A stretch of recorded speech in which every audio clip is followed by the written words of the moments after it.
Welcome to another episode of OG55. We have a very, very special guest on the show today, Fiero. We're going to talk all about how they got into vlogging, how they got into Disney. We're going to dive into the parks, all of it up next.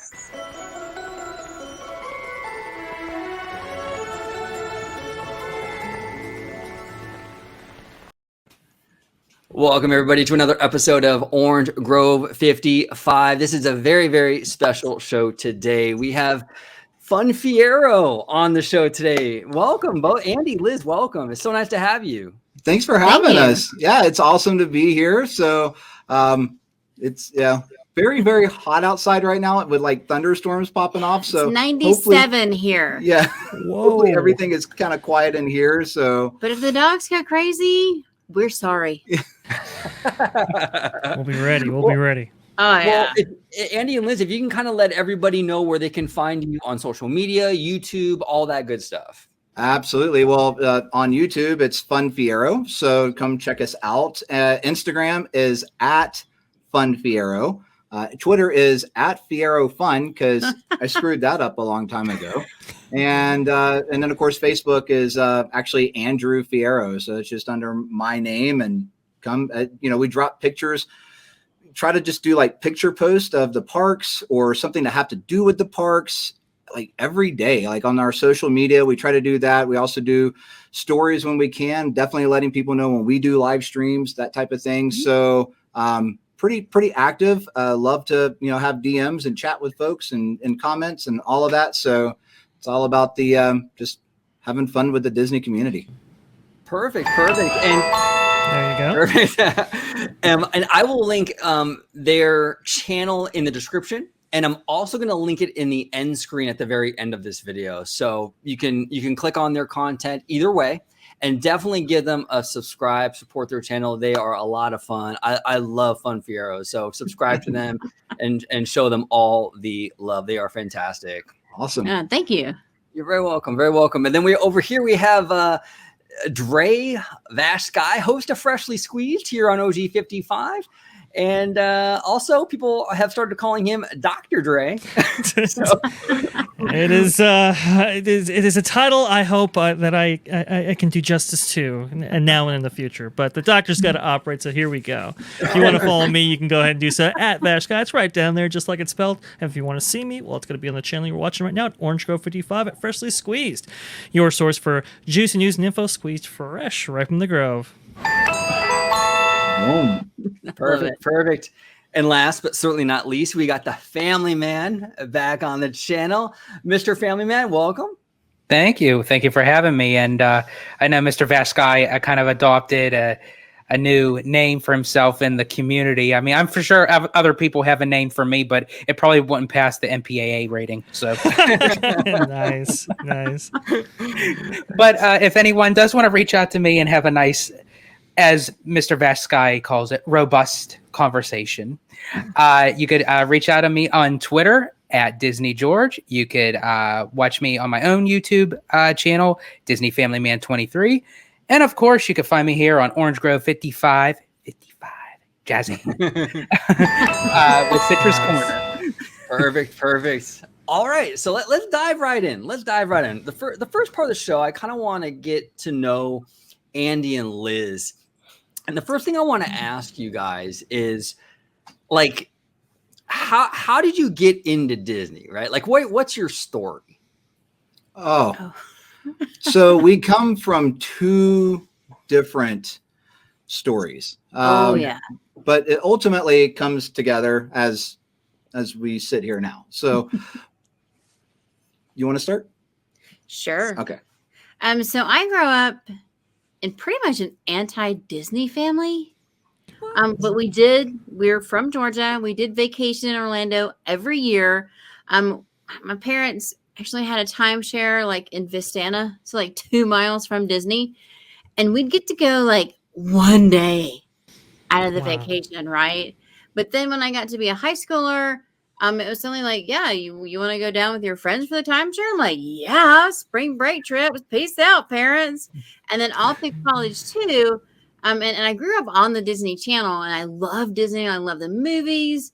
and then just had like a bunch of fun with my friends at the parks, and then got to be an adult, got Disney shamed, which I didn't even know was a thing. But it's like, what do you mean you don't love Disney?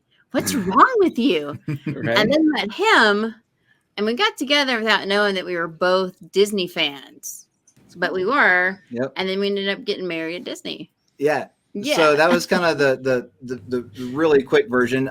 For me, Oh yeah, I'm pithy and succinct. I was definitely raised in a Disney family. So I was born in Daytona Beach, Florida. And then very soon after, my parents moved up to Northeast Georgia, which is where we ultimately ended up meeting each other. But Yep. That's what we did is we went up to Georgia, and then every summer, because we had my grandparents lived in Florida and all that, but every summer my parents would say, "Go away, kids." And so they would ship us down to the grandparents. And it started when the earliest memory that I have is 3, but I know it started before that. But they would take us to Disney World. My grandfather and grandmother would take us there for at least a few days out of the summer. And it would usually be like maybe a day and then overnight, and then come back maybe later that summer, that type of thing. Because we were super young, me and my brother, and who's an older brother, but we would just go down, and that would be really fun, kind of go crazy. And it was only at the time, it was Magic Kingdom and Epcot. Of course, you don't take 2, 3, 4-year-olds to Epcot, or you didn't in the 80s.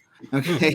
And so there was 82, 83, no Epcot for us, but definitely Magic Kingdom. My earliest memory of Magic Kingdom actually is sitting on my grandfather's shoulders in the Jungle Cruise. It was at night. And I just remember somebody taking the picture, and then we still have the picture to this day, or my father does.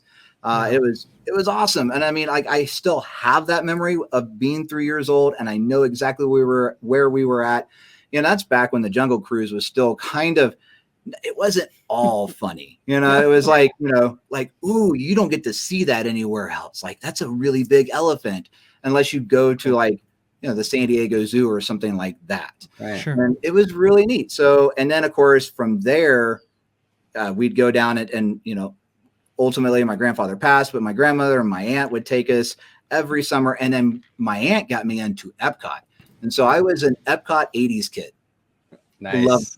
Loved it. Nerd alert on everything. Oh, yeah. You were the same way when you got to go. Oh yeah. How about, the first time that I ever put my hands under a faucet and it turned on automatically was at Epcot. Dispense without touching something. Yeah. Yes. Amazing. That's amazing. So, those are the first times I ever had any introduction to that. And of course now in Tomorrowland bathrooms at Magic Kingdom at Walt Disney World, you still have to push the thing to get it to turn the hand dryer. I'm like, yeah, there's something wrong there. It's Tomorrowland. Should have way better tech. It's crazy. Now, Andy, it's interesting. You're kind of like I am, just the opposite coast. Like as a kid, I was going to Disneyland. I don't even remember my first visit. I was so young, right. And parents would just take me there from when I was very little, and we were just kind of we would go every year, for birthdays and stuff. Oh, cool. And just fell in love with it. And then as I got older, I started getting on the Disney boards online, and following construction and just being a nerd. Yeah. And it just snowballs. It just snowballed, And then we get this opportunity on YouTube to share that, that fun and that love and that passion with everybody else, which just makes it even cooler, because at first you think, I'm doing all of this. Nobody cares, and then you maybe have a friend that cares, but YouTube brought it all together. And it's oh, wow, there's a lot of people. There are people care about construction that's going on right now. I never thought that was a thing. When I was a kid growing up, I loved all the bulldozers and stuff, and seeing the stuff go around, and the construction walls weren't as good as they are now back then. It's true. To watch these things come about was really neat. That being said, fast forward, when she says we got together, we didn't know we were Disney fans. And when we found out, because it took 3 months, right? So we were kind of dating and everything, and it was just what are your interests? And it was, it was kind of guarded, right? And then all of a sudden, one of us said Disney. Yeah. And it was ooh. Yeah, I like you a lot now. Yeah, I like you more. So tell me more. But that's before I did confess that the first time I saw Mickey Mouse, I ran screaming, thinking he was a rat, right into Pluto. Yeah. He became my favorite character. Yeah, 70s and early 80s Mickey was scary. Scary. Well, and even before that Mickey was scary. But then you got like mid 80s and late 80s. I mean, that Mickey got like refined real nice. Yeah, Oh, I yeah. way better Yeah. than And a now ginormous rat. And now it's like, and now Mickey, okay, he looks like what we grew up with in the, like, as far as the cartoon goes in the 80s and the 90s, right? Completely. Versus the animation has changed significantly. Yeah. You know, it's really, I don't know. What do you guys think? What do you guys think of the new animation? I like classic Mickey. Yeah. I'm totally Oh man, you've got some thoughts on this, OG. Yeah. Yeah, Please go I'm a classic Mickey guy too. I mean, the thing with the new animation is some of it looks good, but a lot of it reminds me of like Ren and Stimpy. Like, you remember Ren and Stimpy Yes. would like Yep. zoom in on their faces, and it's like super detailed and gross. Yeah, and their eyes are about to pop out of their head. Yeah. Yeah. Right, and that's kind of what like the new shorts do, and it's fine. The animation's fine for a show like Ren and Stimpy. It doesn't work though when you're dealing with Mickey and Minnie and stuff. What do you think, Dre? You into these new cartoons? Or you kind of? I'm not personally a huge fan of them. It's interesting. Like, you watch enough of them, and it's like, okay, I get it. You know, I believe the creator was from like Samurai Jack and Powerpuff Girls and stuff like that. So he kind of applies like a modern animation style to it. So like, you know, like, I get what they were trying to go for, what they were trying to do, you know, and I think that's a really kind of interesting character, like an interesting version of the character, I should say, right? Like, you know, he's kind of like fun Mickey, and he's kind of a little bit zany, he's a little bit edgy, and all that kind of stuff, which harkens back to like some of the kind of original characterization of Mickey. But I'm with you guys. I like the, you know, the kind of classics, I don't know, 1950s, 60s kind of Mickey myself personally. So that's just me. I appreciate what they did, but I'm always going to be a classics fan. Yeah, I think Mickey, you know, the Mickey that I kind of grew up with had a little bit more, I don't know, swagger, I guess, a little bit. Yeah. I mean, you think about like Mickey's Once Upon a Christmas, Twice Upon a Christmas, those types of things. And it's just a warmer character. But you're right, though, Dre. I mean, when it comes to the animation style is very much like the earlier. In fact, the voicing is that much closer to Walt's voicing than the current Brett. Woo. I don't remember the name either, so it's perfectly fine. But yeah, they didn't use the official voice of Mickey Mouse, which they usually use for like everything. You know, that was kind of a thing that they instituted. I think in like the late 90s, early 2000s, they were like, okay, well, let's get everybody on the same page. Let's have a voice for all these characters across platforms, right?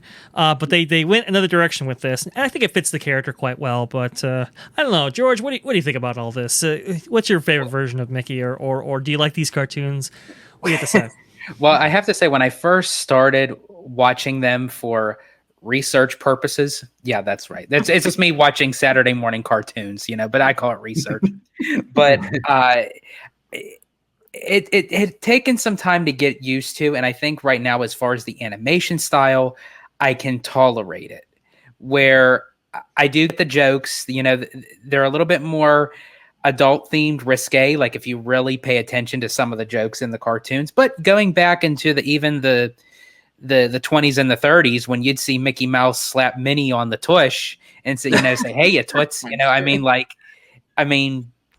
that was Mickey, you know, that was just part of his charm. So that part doesn't really bother me, as kind of echoing of what you guys were saying. The animation, OG, you said it perfectly when you said Ren and Stimpy. Like, when you see all like the nooks and the crannies and like the veins and all the details, it's like, I don't want to see that coming from a Disney character. It's just weird. It's just weird for these characters. If it was anything else, like an original Disney Channel thing, other characters, I'm fine with that. But as far as the Mickey, you know, as far as the voice goes, it had taken me some time to get used to even Brett's voiceover because he has a more higher pitch, where growing up in the 90s, I'm so used to hearing Wayne Allwine. He was like, for me, he was Mickey Mouse. I know they all say it came from Walt, which definitely I agree with that. I respect that. But as a 90s kid, I resonated with the tone and the way that Wayne brought to the character. So when he sadly passed away and Brett came on board, and then Chris, which I'm not even going to try to even attempt his last name. I'll butcher it. But the actor who plays on the Three Stooges movie, that's who does Mickey Mouse in the Mickey Mouse shorts now. So it's a lot of getting used to. And I do agree with you. It does kind of harken back to Walt's kind of vocals that he used to do as Mickey. Now I want to pivot a little bit into, okay, so now Andy and Liz, we know how you guys got into Disney. Yeah. How did you guys start your channel? When did that whole idea sort of begin, and how did that whole thing come about? So, okay, being in Colorado, which is where we live, which is really cool now because it gives us more opportunities for Disneyland. But really, that wasn't here until very recently that we even considered that, because Walt Disney World is our home. And when we go there, and and it was on the Magical Express, which sadly is no longer, but they would drop you off and they'd get to the resort. They say, "Welcome home." And then you'd walk in and you'd go up to the desk and they'd say, "Welcome home." And I was missing it. I was in severe, not depression at all, but I was just missing it. And we hadn't been in a few years. And, I had this, our daughter who was growing up, and I'm like, man, like, we got to get back. Like, I'm afraid that she's going to forget things. Yeah. And I don't want that. I want it to be something that she remembers, that if she chooses to continue and want to go, then she can, and maybe with her children one day in the future, all of that type of stuff. Right. And kind of make those memories that I memories that'll last a lifetime. And I want that to continue for her. And I was missing it so bad. And I was like, okay, here I am, this massive fan of Disney, and I'm not doing anything with it. And we went back, and it'd been a few years. And so, we were going to do the Disney dining plan. Yeah. Well, we were planning a trip to Disney. Yeah. And then it was like, what's changed? Because we hadn't. I mean, we just had family stuff going on and having to travel for family and everything like that. And then it was like, all right, now it's time to do Disney. And what has changed? Well, we did what everybody else did. We Googled and hopped on YouTube. We Googled, and then it put us onto YouTube. So, but before, do you guys remember, if you've ever planned a trip to Walt Disney World, especially back in the early 2000s, even mid 2000s, you didn't hop on YouTube to figure out what's going on. You literally, you requested their planning. The planning video. Yes. The planning video. Yes. I still have every single one from 1990 to 2002. Wow. Yep. And so that's what we were looking for. So I Googled Disney planning video, because I didn't want to get on Disney's map of just like slamming me with, advertisements or anything like that. So I was like, there's, this day and time, it was 2018. Yeah. Specifically 2018. Yeah. 2018, like most people, we were trying to plan like a year in advance and really make sure that everything was good. I think it was like 8 months in advance is what we were. Yeah, it was a good 8-9 months in advance. I wasn't going to go without a good 8 to 9 months worth of planning. Right. Because we knew that it was going to take a chunk of change, because we weren't on the East Coast anymore.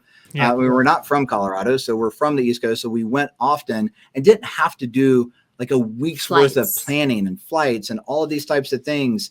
So I searched for that. That existed, and we played it, and it was so outdated. I was like, man, this is older than what I remember the last time we did stuff. And like, this stuff it didn't exist on this video. And I'm like, there's got to be something better. And then, YouTube did what it does way better now than when it did in 2018, and which was suggest another video, which then would suggest another video. And then we ended up on DFB, Disney Food Blog, and just we were like, okay, cool. Like, thank you. This is giving us like real information. And of course, she was early startup in her YouTube channel. So you had like grainy footage, and it was like, it wasn't the like same it is pictures over and over and over again. Over and over and over But again. we were so desperate for Disney. We were like, this is awesome. But it really answered those and questions. Morgan was just like, why can't we go back to our regular scheduled programming? Something else besides YouTube. We're like, oh, honey, it's okay. Yeah. Let's just keep watching Disney. So at the point that it was like, okay, here we are. We're getting this information, which we got the information that we went for Yep. Disney dining, because we'd never had to use the Disney dining plan because we weren't going for that long. And we usually stayed off property, or we did stay on property, but we like, we'd have like a kitchenette or something. And then we'd just take lunch with us and stuff like that. So, but I was like, this time we don't have a grocery store to go to. We don't have any transportation. We're going to get on the Magical Express, and we're just going to go, and we're going to get in the Disney bubble. And then what do we do? And, Grubhub and DoorDash and Amazon Fresh and all that wasn't happening at that point. Not so yet. You couldn't just get that stuff delivered to your room easily. It was just kind of, there were startups that were happening, but it wasn't easily happening yet. So we're like, all right, Disney dining plan, which worked awesome. But having watched those channels and the other channels that kind of stemmed off of that, we were like, this is kind of cool. He was like, okay, yes. this is The kind of introvert cool. over here was Yeah, like, I was no like, way am I getting running on away. camera. Going, excuse me, you want me to do shot who? Kill him where? What? You want me to be on camera? He's gonna like run away from me. I'm running away from this. So I've been honey, I support you. You go. Oh yeah, you want to do it? Yeah. Creative YouTube Well, channel? I said, Love why it. don't we go down and like, I mean, I don't know. We have a pretty good camera on our iPhone. Why don't we We'll just start. yeah, we'll just, you know, and I remember, so I tried different things before we left, right? To like get used to pointing a camera in my face, right? Holding it up in my hand and just talking to my hand with my phone in it. Okay. And I'm an extrovert, guys. I love meeting new people. I love like just like this. I love having conversations with people that, I mean, guys, we just met and you guys are awesome and we're having so much fun, or I am. And so I pushed record. I was fine, like just doing like dry runs, like I'm totally comfortable. I hit record and I didn't know what to say. And I literally, it was the first time in my entire life I had been speechless. Wow. Which was amazing to see. Yeah. And like, is the world ending? Because you're not like, you're not, it's like throwing stuff into the silence. I'm quite comfortable with silence. I'm going to just sit back and watch this. So the silly part of this is that I practiced and practiced and practiced all the way up till we went on our vacation. Yeah. And then we had, and I was going to do it. And I actually did a little bit from 2019. Oh, you did. And it never got seen, but I got some B-roll, right, that I could put into like different things, but I got so few B-roll because I was even scared by that. So then we had some family join us, and then I was very nervous in front of my family because they were like, "What are you doing? Like, this is silly. Like, what are you doing? And I'm like, this is not what adults do. This is what are you I'm doing? like, we're all at Disney together. You're telling me this is and not it was what like, adults oh, do? you're going to be like one of those. You're going to hold the camera up in front of everybody's face, and I'm like, I would never do that. No. That was cool. Like rude. And so it was super awkward. That's what you're trying to get to. It's super awkward. And then I got scared to even get B-roll. Like I got scared to even push film and like take family portraits or photos. And I know it's horrible. so I just realized I just did like what everybody else does on their Disney vacation for our 2019 trip. I let PhotoPass do it all. So there you go. There you go. But then from there I got back and I said, shame on you, Andy. And now we had a great trip. Oh yeah, we had a totally awesome trip. It was a wonderful trip. Yeah. But from a vlogging perspective, it was a total fail. It's a butt. And so I got back and I said, no. I was like, I don't need the park. I don't need the park to express how much of a fan I am, my admiration for cast members, what you can do to make your trip a little bit better, having just been on one and I hadn't been in a few years. So things had definitely changed. And I figured people would want to know about that. And I said, all right, I'm going to sit down in the comfort of my living room on my couch, which is super on your comfy, lunch break, on my lunch break from work. So I would come home from my lunch on my lunch break, record videos. I would write it out like literally almost verbatim. And then I would just memorize everything and just just spit it out onto a video just so I could then upload it and get used to doing that, right? So there are channels out there to just say, look, just push record. Just right? Just do that, and then everything else will follow. You'll learn how to work your equipment. You'll learn how to do lighting. And they're right. All of that stuff follows because all of a sudden talking in front of a camera becomes much easier. So that's not the hurdle you have to overcome anymore. No, it's the dragging your wife in front of the camera. The hurdle that he then has to overcome. Enter less informational videos and more unboxings. Right. I know. He's like, you have to be a part. I'm like, hey, what? I'm like, look, I got you something. It's in a box. Pull it out. Yeah, okay. I just pull it out. What do I do? What do I talk about? Oh my gosh, man. Those early studio videos are just cringeworthy. Well, and the early non-studio videos are even like, and we're both like sitting there. We're never awkward with each other. And we were so awkward with each other. I'm like, do you talk now? Or do I talk now? All right, I'm talking over you. I'm sorry. Excuse me. I apologize. You talk now. Oh, yeah. And then there you go. And then it's just come down to things like, still to this day, like what can you do to make somebody's trip even better, right? Because we all want to go to the parks. We all want to have a great time. We all want to live on Main Street, USA. And so we try to do those little things of like, hey, what to carry, what to wear, what to do, where to go first, those types of things. And then, guys, I don't know if you've noticed this with our channel, but now we're really wanting to go more. We want to be in the magic. We want to share that because that's just where we're at. So that's how we got started. That's kind of like how we morphed into where we're at now. But when we went back when we did our cruise vlog in 2020 and Mickey's Very Merry Christmas Party, December of 2019, when we went on that, I was bound and determined, no matter how many weird looks I got, no matter how many times I had to literally say the same thing over and over again and act like I just stepped over here. Oh my gosh, this is so amazing after the 10th time of doing it and getting my words right. Because I was just stuttering over my words and I was like, okay.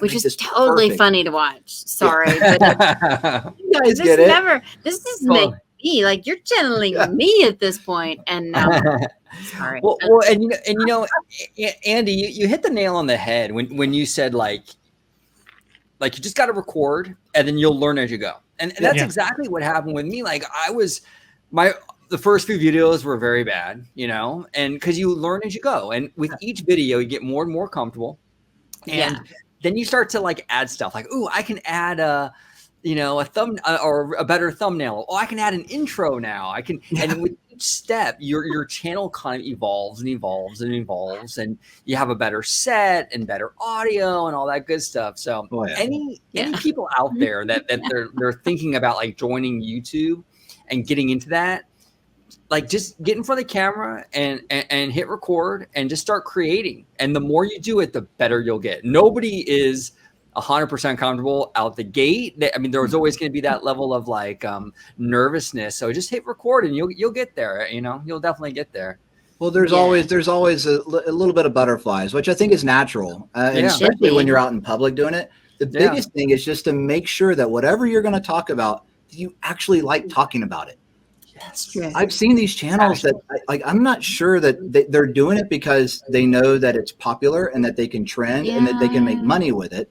But it's not sustainable if you don't actually like talking about it. If you don't actually like going to Disney parks or theme parks, you're going to be miserable. If you're going to theme parks and Disney parks, if you don't like it, like you're going to hate like standing in line, sweating. Yeah, but maybe your channel is there to complain. Huh? Maybe you're there to complain. That's what you want your channel to be. Rock on for you. Yeah, I mean, and there's a space for that on YouTube. Yeah, there is. There is like literally like, we don't like this. Cool. Yeah. Whatever it is. Right. If you're the person that doesn't like something and you're passionate about that, you could actually start a channel on just that. I don't like robots. Cool, man. I bet you there's 1 million people out there that hate robots. There's a market. And you're going to make a lot of money. Everything. Everything. Well, Well, Dre, you started being a regular on this channel like what would you say now, like 2 or 3 years ago, maybe? Yeah, I think so. Yeah, I think it was a little while ago, and I mean, it was My journey is a little bit different, obviously, because I wasn't trying to vlog.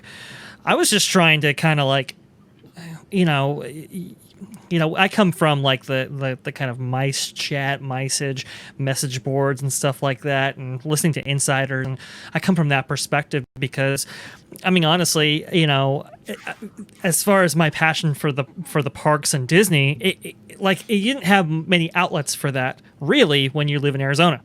Right, so there's limited ways to do that unless you actually go there, which can be kind of expensive and stuff like that. So I would try to like immerse myself in any way I can. And sometimes you go to the message boards or what now the modern version of that being like Twitter and stuff like that. You see like people maybe repeat something that's not quite accurate. It's like let's correct the record on that a little bit, or you just try to inform or just try to like, hey, you know what, I heard something from somebody and hey, maybe somebody else wants to hear this too, and kind of spreading information around. That's kind of like where I was at. So it all kind of came to a head when the parks unfortunately they were shut down due to circumstances in 2020, right? We all kind of remember that, and I was really kind of frustrated with the whole situation. So if you look on my Twitter right now, I have a pinned tweet up there, which is the case for reopening Disneyland. And it's pretty involved, pretty in depth, right? And it's like 60 tweets. And it took me like a week to do.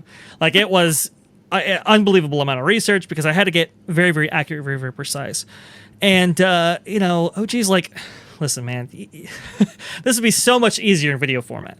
Like, you really got to come out and come on and, like, just try to kind of share this with the world in this format that, is not going to take you maybe 15 minutes to read or whatever, right?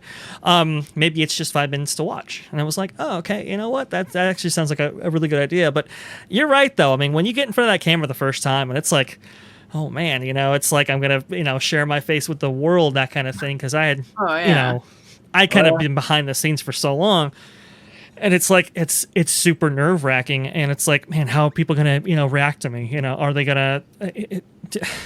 Can I, be as productive maybe that I was through text, in speech and stuff like that? And it was, it was intimidating, absolutely, 100%.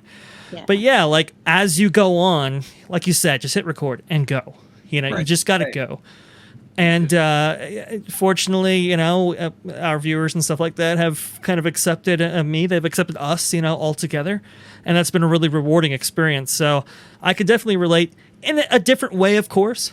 But I have mad respect for you, Andy, and Liz for actually going out there and vlogging. I mean, that's like, that's one more step. And from what I understand, it can be very difficult at times. Yeah. Well, the biggest thing is it can be, it's very rewarding though. It's also very rewarding when you go back and edit. So, I get to relive, like that's what a lot of people don't understand is I edit everything. I get to relive that day over like for 8 to 12 hours, not straight, but pretty much straight within a day and a half. I get to relive that day over and over and over again. And all those moments and those, cause you're cutting, you're splicing, you're trying to do the right jump cuts and, all of the transitions and some B-roll on top, all of those types of things. But I get to relive that and I get to remember, and I smell the smells. I remember where I was standing. I know where I'm pointing the camera, but I remember where I was standing, what was going on behind me, all of those things that can't even be shared on video, but I get to relive that. And that's the fun of editing, because I know editing can be definitely daunting for a lot of folks. Yeah. But that's where I find the fun in it, because I want to relive that. I wish I could go to the park every day. Just every day would be so amazing to just step in, smell the popcorn on Main Street, USA, smell the confectionery. Oh, I just got hangry. Okay, see the castle, have that emotion, and then continue down. If I'm at Disneyland, see Walt's apartment, see the lamp, all of these things, and just continue on down and go do some rides and have a great time and hear all the sounds and the people sharing those memories, the people gasping when they turn the corner for maybe their first trip, and they gasp when they see the castle. Either one, because Cinderella's castle is just massive. Okay. And it's whoa. But then you got Sleeping Beauty's castle, which is so freaking cute. Okay. I mean, and everybody's just like, so cute. They're like, it's not that tiny. It's not. Okay, but it's super cute. But it's cute, and with all the trees, that's what they don't have that at Walt Disney World anymore. They don't have all the trees in the hub that you have at Disneyland, and so all of those types of things, and you hear the people around you, and their breath is taken away. They're sharing that moment. They're showing their daughter or their son that first moment when they turn the corner. Yeah. It's amazing. Like I wish I could experience that every day. And the thing is that, of course, we're trying to definitely tell an overarching story when we go. So we can't capture all of that from everybody, but we can capture what our emotion is on it. But to hear while I'm doing the same thing, and then I have people over here not vlogging and they're doing that, it's like, okay, that's really cool. And I try to be very conscious of, I don't want to take away from that.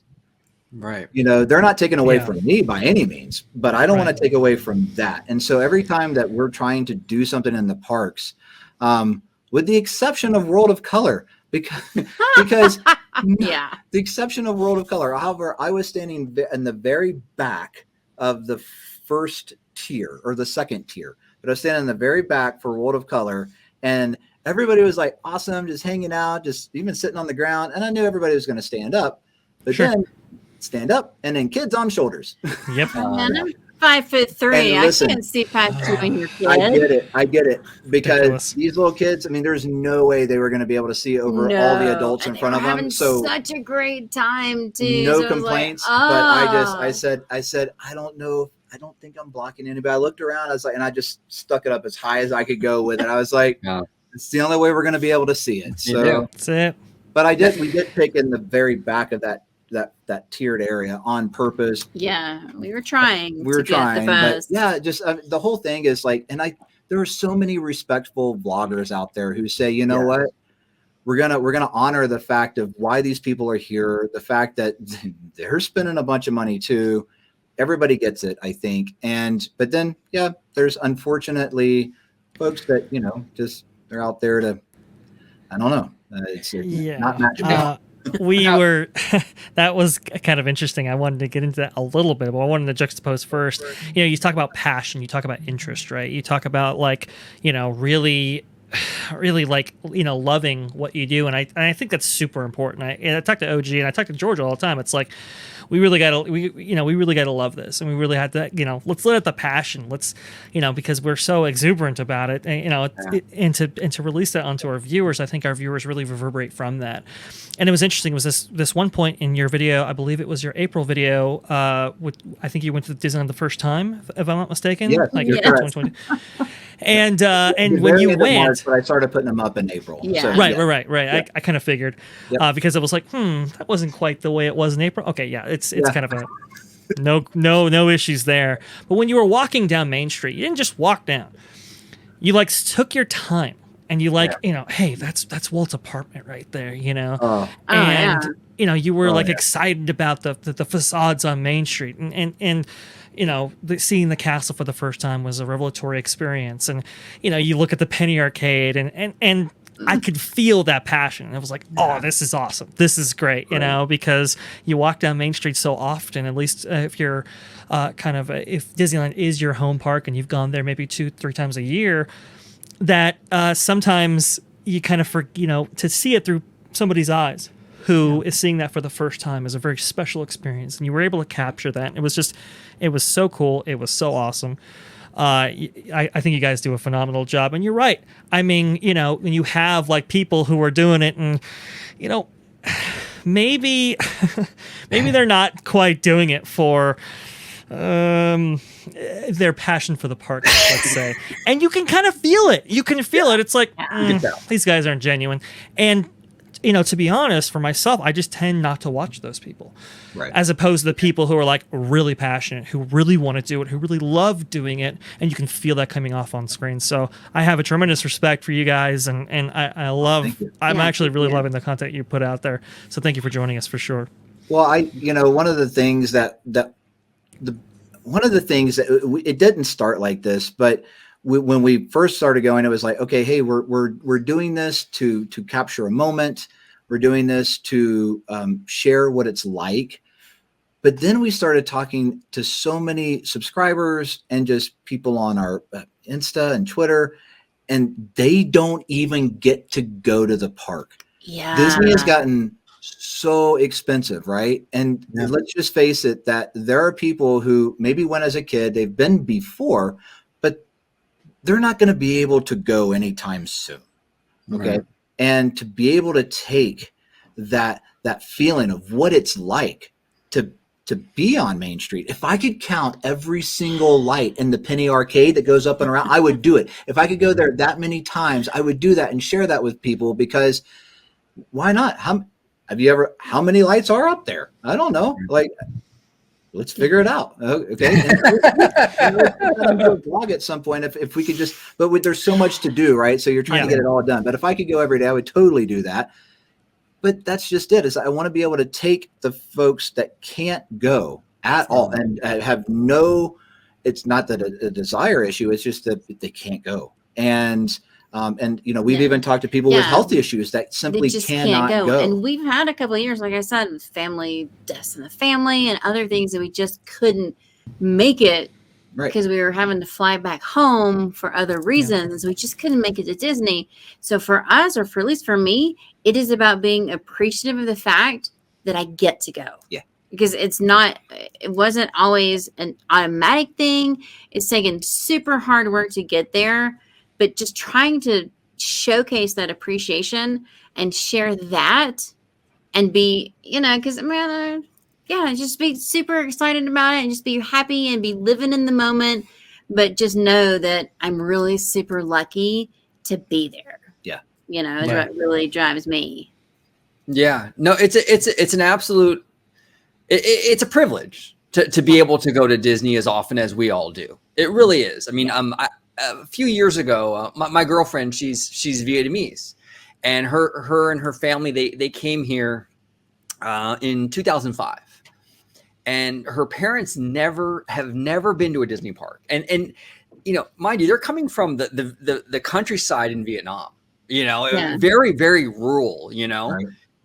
And the first time we took them to Disneyland, which I think was like in 2013, 2014, it was one of the best experiences I've ever had at the park, because I was experiencing it through their eyes. And the awe and the wonder. They were just amazed by World of Color and the fireworks and just the architecture and everything. It was really like, we, as super fans, right, we go all the time and we're amazed by it. But from their perspective, I couldn't even imagine what this whole experience must have been like for them. And it really brought me almost to tears on how incredible this day was, experiencing it through them. It was just really, really awesome. I just love that kind of stuff. I really do. Oh yeah. George, I was going to ask George, what's your experience like with vlogging and the parks and all that? Because I know you have a little bit of a history with like podcasting and what have you. Like, what's your kind of angle with all this? Well, I have attempted to do vlogging in the parks, and I have to commend you guys on it, because it takes a lot of work, a lot of process. And actually, Andy, I do have a question for you going back. But before I do, as OG had mentioned, I kind of already am comfortable in front of the mic, in front of the camera. I've done several Disney podcasts prior to having my own YouTube channel and joining the OG 55 crew. But so I kind of already had that in me, and both OG and Vash know that I'm just one person of, how could I put this delicately? I don't give a crap. So I'll just get on and I just speak my mind, and it's like, and it's like the good, the bad, and the ugly. If something is positive, I say what it is. If it's negative, but I still, anytime if I bring something out negative, I always have to finish it off with something positive, so that's just how I am. But kind of going back when you had mentioning about the editing process, and because again, as you said, that could be very daunting, very tedious, time consuming. And that was always something that I've always wondered with vloggers, because you can watch a lot of YouTube videos and you can kind of see that their editing is kind of choppy. that they just kind of just like throw it together just to get it out there. And I do have to give it to you guys that when I watch your videos, like I can see how much dedication you put into it, of how you take your time to get that out. So, so I have to ask you, with your everyday routine, what is the time management like as far as being able to juggle both your everyday life and the editing process with filming? Okay, so with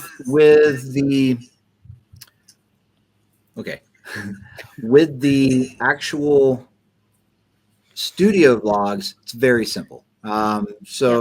Typically, unless I forget, typically we do that in 1080p versus 4K, because it's just a studio in the background, right? Not a whole lot of crop in, not a whole lot of, and the only other time that I'll do it is if put it in 4K is like for doing like super close up stuff, like Pandora unboxings, you know, the jewelry stuff and that type of, but normally like if we're just doing like a, hey, informational video, how to, or, you know, how to get the best out of something, that type of deal. Those videos are very, very simple. First of all of those videos are shot on my iPhone. And then I just simply throw it over to iMovie on my Mac. And I have a MacBook Pro to do that on. And then I just throw everything over there. And then I chop off the end, chop off the beginning, and then kind of just go through and cut out all the fluff, right? So time management wise, those videos we can make and edit within all of that within about 2 hours, 2.5 hours, depending on the length of the video.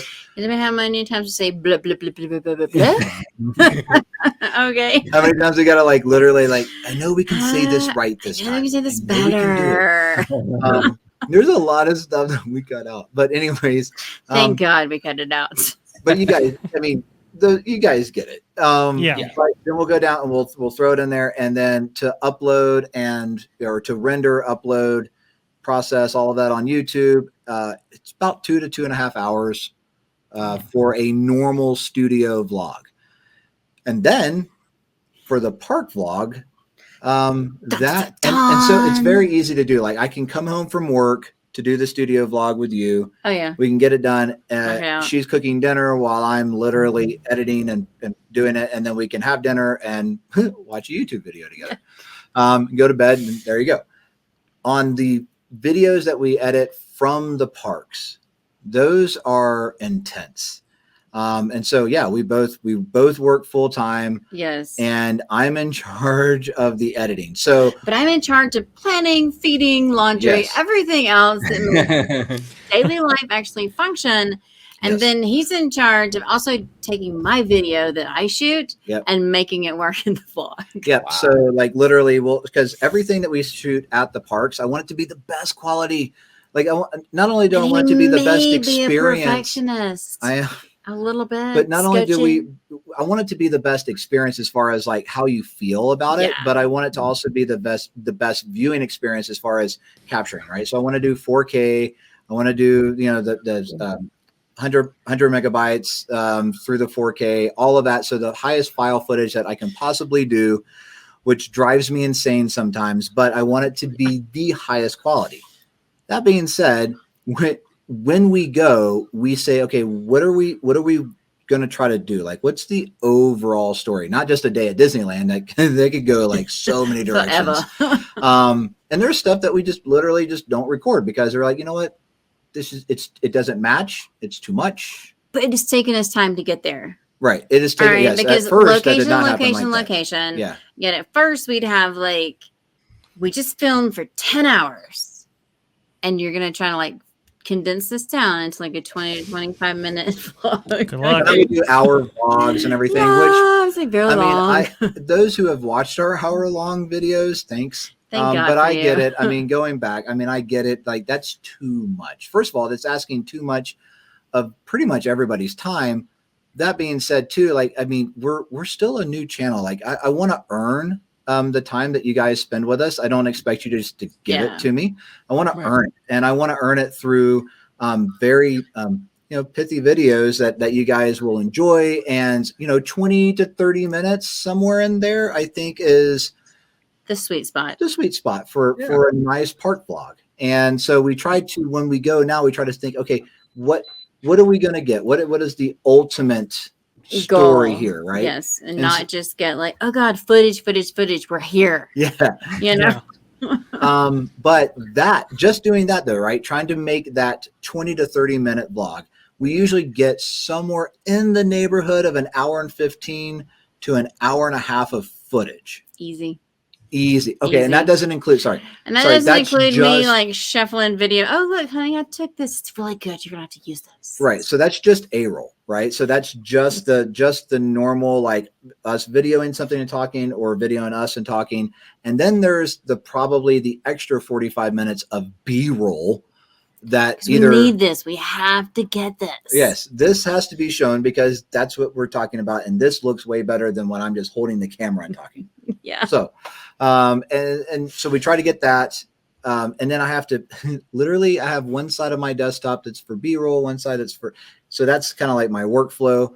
And then it will take, to answer your question, sorry, it's taken forever. No, I love listening to the process, because that's how, even the viewers can get a day in the life of a vlogger, Oh, for sure. Yeah. And it's very, so it's me working on the weekends. Okay. Yeah. So one night during the week, I will take, or 2 nights during the week, usually I will take and move footage over. And as I move footage over, this is probably, if there's professionals out there, they're like, oh, you're doing it wrong, but it works for me. So there we go, until I figure out a better system. But I start moving the footage over from the SD card to my desktop. And I say, but I watch the clip to make sure that that's the clip that I want to put in. Why put it on my timeline and iMovie if it's not ultimately going to be in the video? There's sometimes that happens, but if I know for sure it's not going to be, so I watch every clip as I put it over on the desktop, which is killing time. But I want to make sure that I'm not wasting my hard drive, because you don't have much. And I want to make sure that I'm doing everything as good as I can to make my ultimate timeline editing on iMovie that much easier on me. Because when I get it to that point, I just want it to be, I know what I'm doing. I know the story. I remember the story that I said I was going to do, and this is it. And here we go. So I do all of that. And then after a couple of nights during the week, as I get home from work and I'm pulling stuff over, which takes me about, I usually dedicate an hour to an hour and a half for those couple of evenings, moving it over. Keep in mind that we're also doing live streams during the week and also on the weekend, and hopefully maybe even doing some other studio vlogs if we need to fill in there. So that's all happening too. But as far as the editing of the trip vlogs, I guess you could say, of the park vlogs, I take a couple nights to do that. And then on Saturday morning after our live stream, I go down. It's by that point Mountain Time. It is about 11 o'clock. All right. Yeah. Had that other last cup of coffee. All right, we're good. I am wide awake.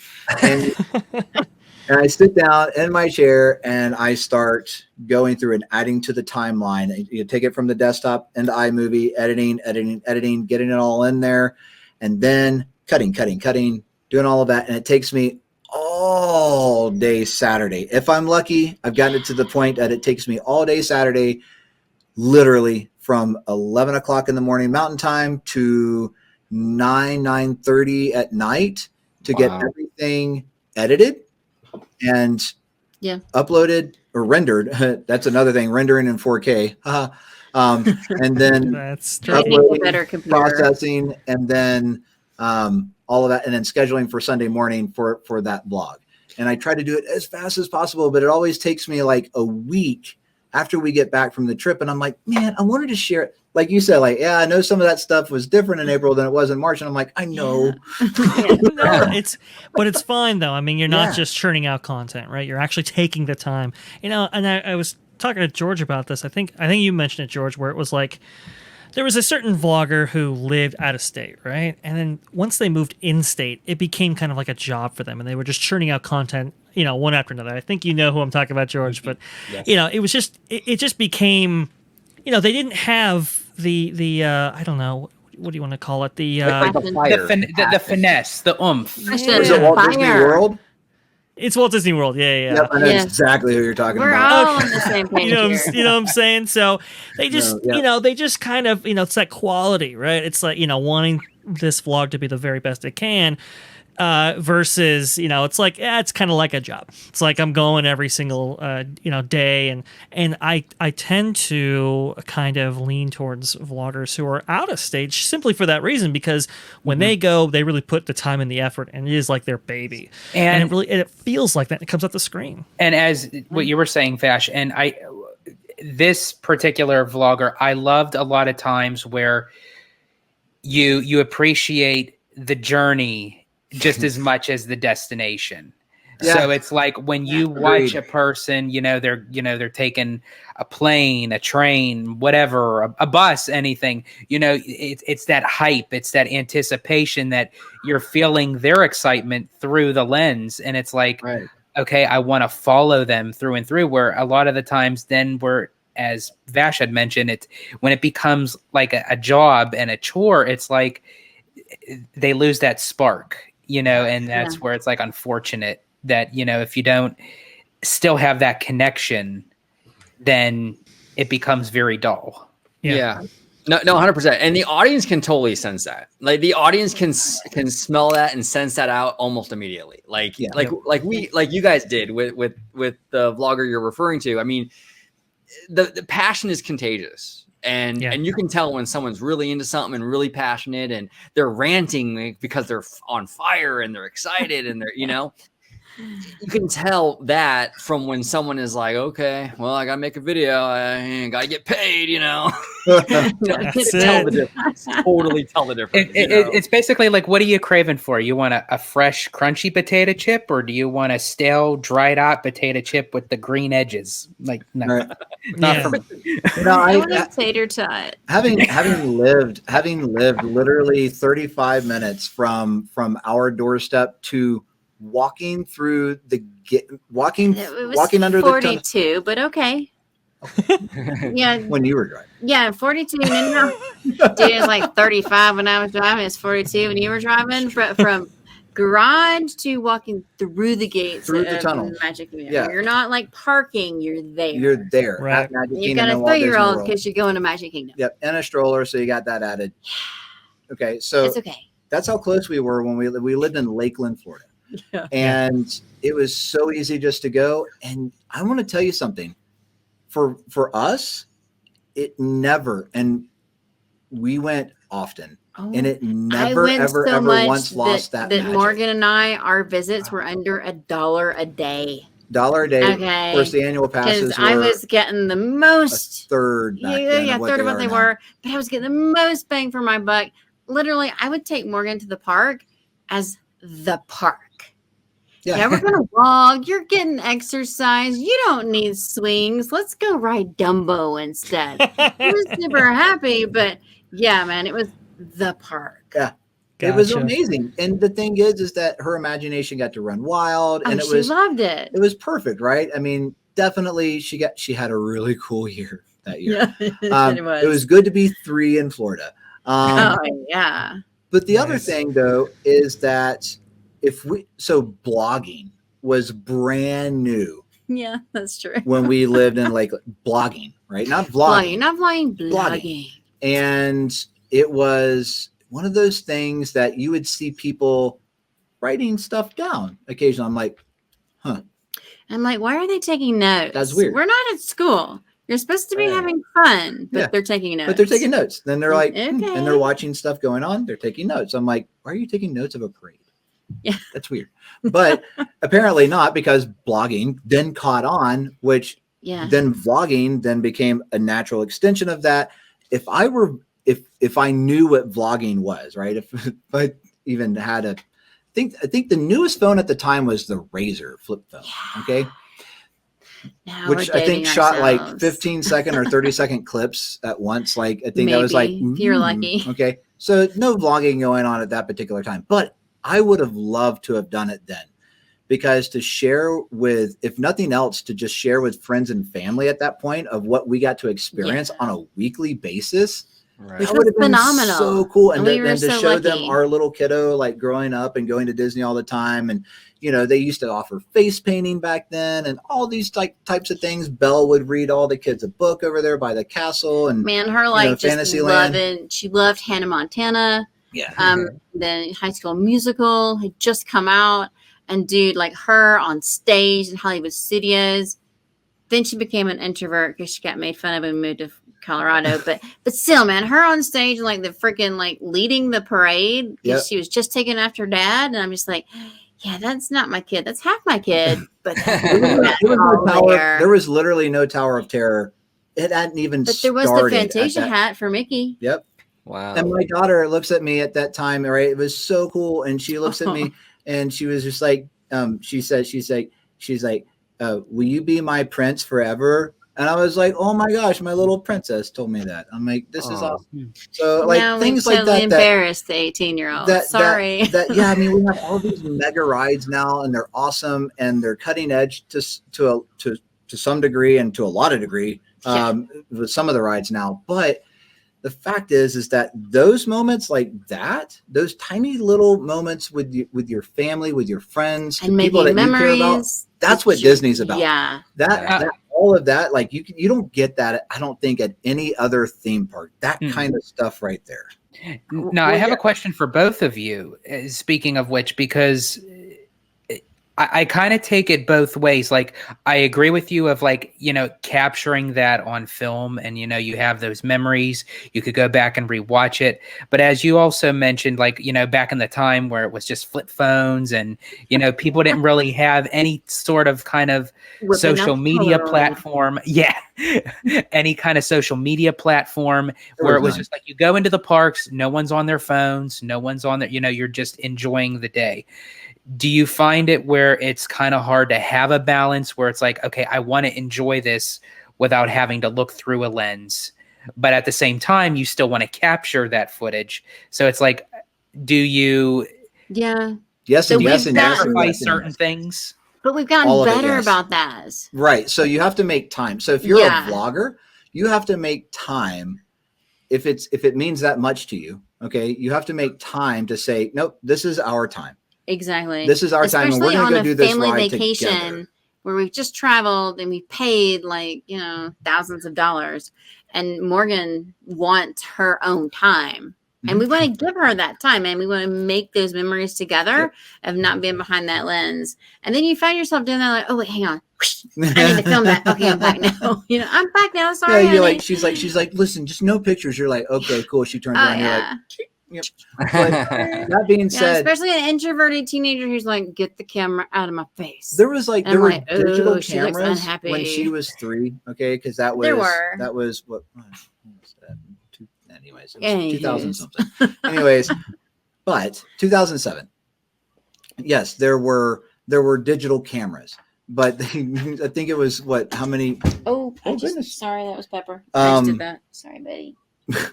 That was not our dog falling. That was a water bottle falling. That was a water bottle falling. I was about to like snap my fingers on him because he scratched on the carpet. Going on board.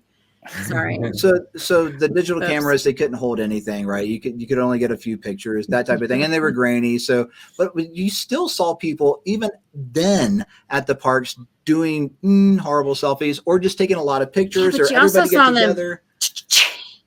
Not like the video camera. It might possibly be on their shoulder. I'm like, really? Are you here with the news? No, that's your home videos. Cool. My dad used to do going on here. Yeah, I mean, it was still going on then. People who want a video for posterity and all of that type of. It was happening then. It's happening now. And I think they get confused for vloggers, and they're actually not vloggers. Like, there's a very obvious like. It's a vlogger when they're turning around and they're actually telling either a story, they're giving good information, or maybe they're giving bad information. Who knows? There is words happening. But there is a vlogging aspect to it, right? So they're capturing on camera information. But then you got the people that are just like, hey, we're here for our 2022 family reunion, cheese, and there's like the dad with the camera. Again, he's got it like way out here, and everybody like, that is not a vlogger. But they're having a great time, and they're capturing that for posterity. They did it in the 80s, they did it in the 90s, 2000s, and now. All right, and there's nothing wrong with that, and I think it's awesome, and it makes me smile when I see it. I'm like, yeah, do you want me to hold the camera? I can do it better. Yeah, I'll line you up here. I wanted to pivot a little bit in regards to, because Fun Fiero and Family Man, and well, Dre to some extent. You've been to Florida, but it's been a while.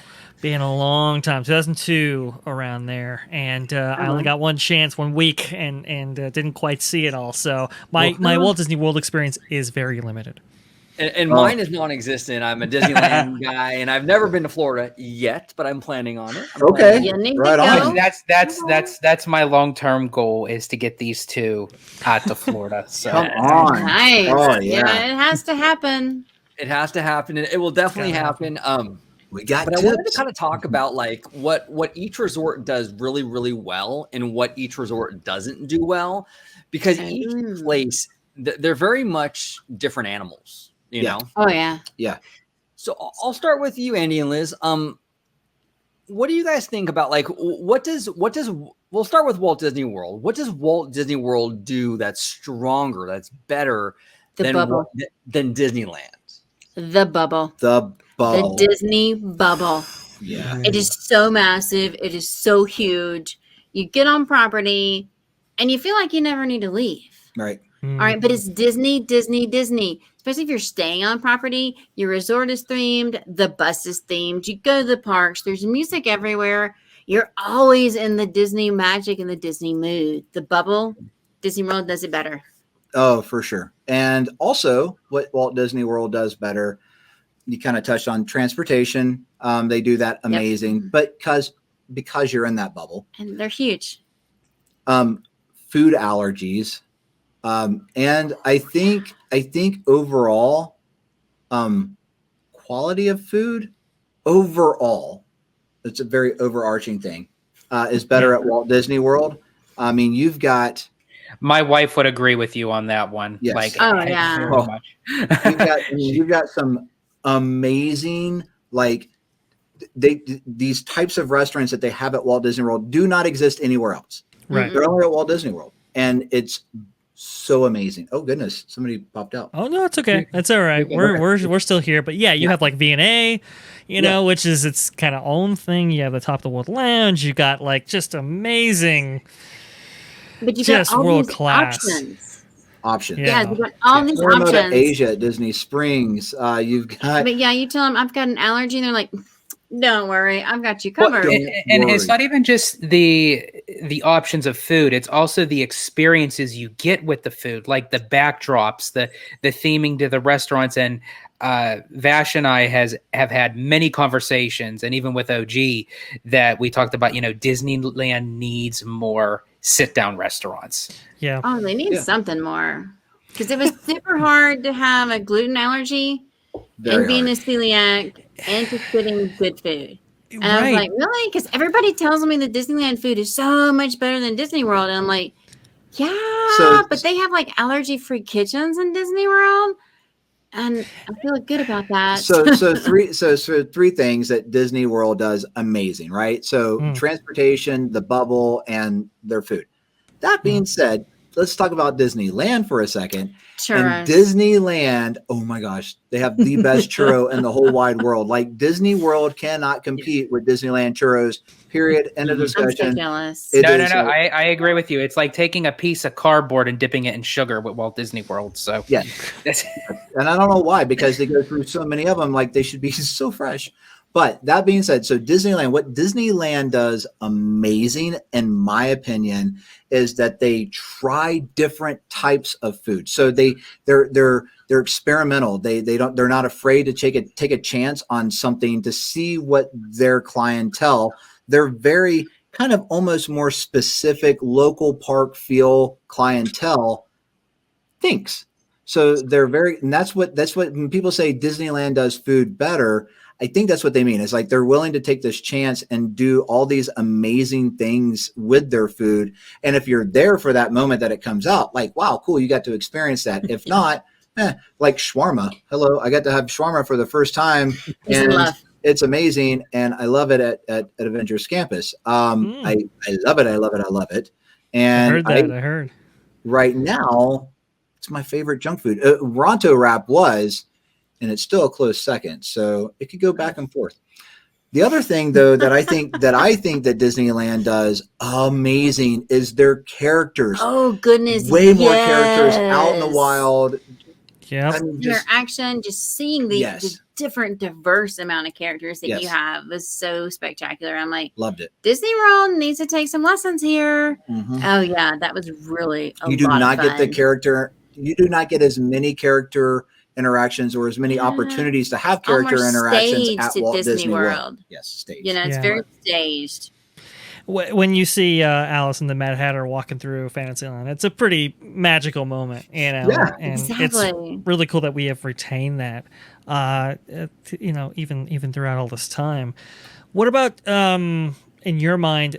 I mean, what I like about Disneyland, and I don't know if this is universal, but it's just the kind of convenience factor of everything kind of being pretty close, and where you don't have to necessarily rely on any transportation to get around. Did you find that in your experience, or did you see that as a negative? At Disneyland? At Disneyland, yeah. Yeah. So, okay. There were actually things that I really did like about that. So I would start with we stayed at the Motel 6, okay? 0.6 miles away from the Motel 6 door to the gates. So cheap. Okay. Yeah, Hey, but that's cool. how much the amount of time you So have to cheap. walk from, like, if you parked at Disney World to get into the gates? Yeah. Gotcha. Okay, so like, you know, just to kind of like compare that. So it was so nice to be that close. And I would start with my cup of coffee. They had free coffee. I would put my cup Take of advantage. coffee, and then I would just take said cup of coffee. And by the time I got into what I call the Disneyland bubble, which is that, you know, you cross over Harvard, right, and you're there, like you're walking. There's the bus stops area, right? Okay, Yeah. So that's my Disneyland bubble, because that's when you start to hear the music. Yep, that's Traffic true. noise is on. You start to hear the music, the people, the chatter, I'm so excited, you know, I'm a princess or whatever, I'm a pirate, you know, whatever. You start to hear all these things going on, and it's Disney. It's all Disney oriented. And I got my cup of coffee. There's a trash can within 30 steps per Walt's guidance. Okay. There's a trash can, and I chunk it. And then I walk up, and then security goes through my bag with a fine-tooth comb, because you can't just walk through the little things you can at Walt Disney World now. I got the security way easier. Hey, you know what? Thank you, security guys, because you're awesome. And I know some of you guys are following us now, like, you rock. But that being said, scanners. The scanners are nice just to like, walk through. They literally like open up the bag that's in the bag that's in the bag. And I'm like, I get it. I get it. I get it. But as a vlogger, I have so much stuff. Oh, yeah. You know, one thing that I think that has really benefited Disneyland, and this is kind of like the gift and the curse, is the size of it, right? Because like the limited size is a curse, because we have to deal with the local politics in the area. We got to deal with the residents and the local businesses. It's harder to expand and all that. But one thing that I think it has been a real silver lining and a blessing for our smaller scale resort is that I think that the limitations has sort of bred a lot of creativity. Like, you know, the Haunted Mansion, the stretching room that we have was built kind of out of necessity to get people underground and outside the park into the show building, underneath the railroad tracks, underneath the berm. We probably wouldn't have had that stretching room if not for Disneyland's limited size, you know? So that's kind of these cool, creative things the Imagineers kind of work around. I mean, even recently, I think with like Galaxy's Edge, the way they integrated Batu with the Rivers of America, who would have thought that would have worked so well? And it did. Yeah. It was creative solutions to this stuff. And I think that's really benefited Disneyland, is those limitations have really forced the Imagineers to kind of think outside the box and get really creative. I think that was the one blessing, I think, of having a limited size resort. And to speak to how amazing Disney's Imagineers are, the same stretching room that they went down in with California. Imagine how confused they were when the water table in Florida goes, it's only down 2 feet. Yeah, Yeah. you can't 2 go feet. down. Like you can't go down. Figure something else out, but you can't go down. And so they did. They figured something else out. And having been to both now, the only difference of the stretching room really is you feel the elevator. Yeah. Wow. Disneyland, You you feel feel the it. elevator. So when you go to Walt Disney World, you're like, is this stretching? I'm like, is it? I don't know what's going on. Like man, as a kid, you're like, Yeah, what's you're like, going on? Like, how is this happening? I don't feel like What- I'm moving, but they're What's moving going on the on wall. like right now? And so, but then you go to Disneyland, and as an adult, and I'm like, oh, I felt it. It's moving. It's real. Like this is happening. It was the most This room is excited. actually moving. It was the most excited at that point that I'd been all day. And I was like, and I was super excited, but I got so massively excited when we were going down. That's awesome. And then to go out into the queue, and part of Walt Disney World's ride is the queue Yeah, that was really awesome. for Disneyland. That was so neat. Yeah. Sorry. It's pretty cool. That's pretty cool. Yeah, it's interesting the different approaches and how each resort has its own like approach, and there's a different culture. You know, like we're known here in Anaheim. The Disneyland Resort's known as a locals park, which I really don't like that. Dre and George know all about that, and we'll get into that in a minute. I don't really like that, but we are like it. realistically we're known as a locals park, and then Florida's known as a tourist park. Very different animals, you know. There's a feel. I'm sorry, what was that? There's a feel. Yeah. So you're known as a local park because there's a feel. Yeah. Right. So Right. when everybody walks into Walt Disney World, there is no, unless you are a local, there is no like, hey, let's stop off to the side and grab a Starbucks and take 5 minutes and just in 10 minutes or 20 minutes, whatever it is, and just chill. Well, that's the funny thing, because I'm not a local to either one. And yet it's like a completely different feel, especially when you do one vacation and you do Disneyland and Walt Disney World back to back. That what I just did, because I did Disneyland first and then Walt Disney World. And I have to say, the more that I'm going to Disneyland, as far as the park goes itself, when I go to Magic Kingdom at Walt Disney World, as much as I have been to Walt Disney World more, I feel less out of my element because there's so much more to do as far as attractions go in Disneyland Park as opposite of Magic Kingdom Park. As far as with Fantasyland, like you got all the classic Fantasyland, rides. yeah. I mean, Fantasyland at Disneyland is like the quintessential of all Perfect. Fantasylands. Oh, It's yeah. perfect. So it's like when I walk through Magic Kingdom's Fantasyland, they just look like buildings with signs on them. There's like nothing, you know. So it's It like didn't you kind of used look to at be it's like a small that. world to It used to be Disneyland. better. It You used to know, be better. so yeah.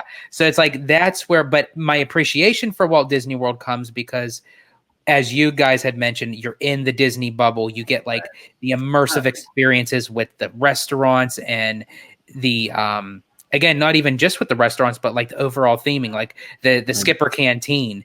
You know, they crack the corny jokes with you and in the restaurant while you're dining. So it's like it's all that Your experience. waiter Yeah. or waitress is your skipper. Yeah. They Yes. are Skipper. they're a Great. skipper.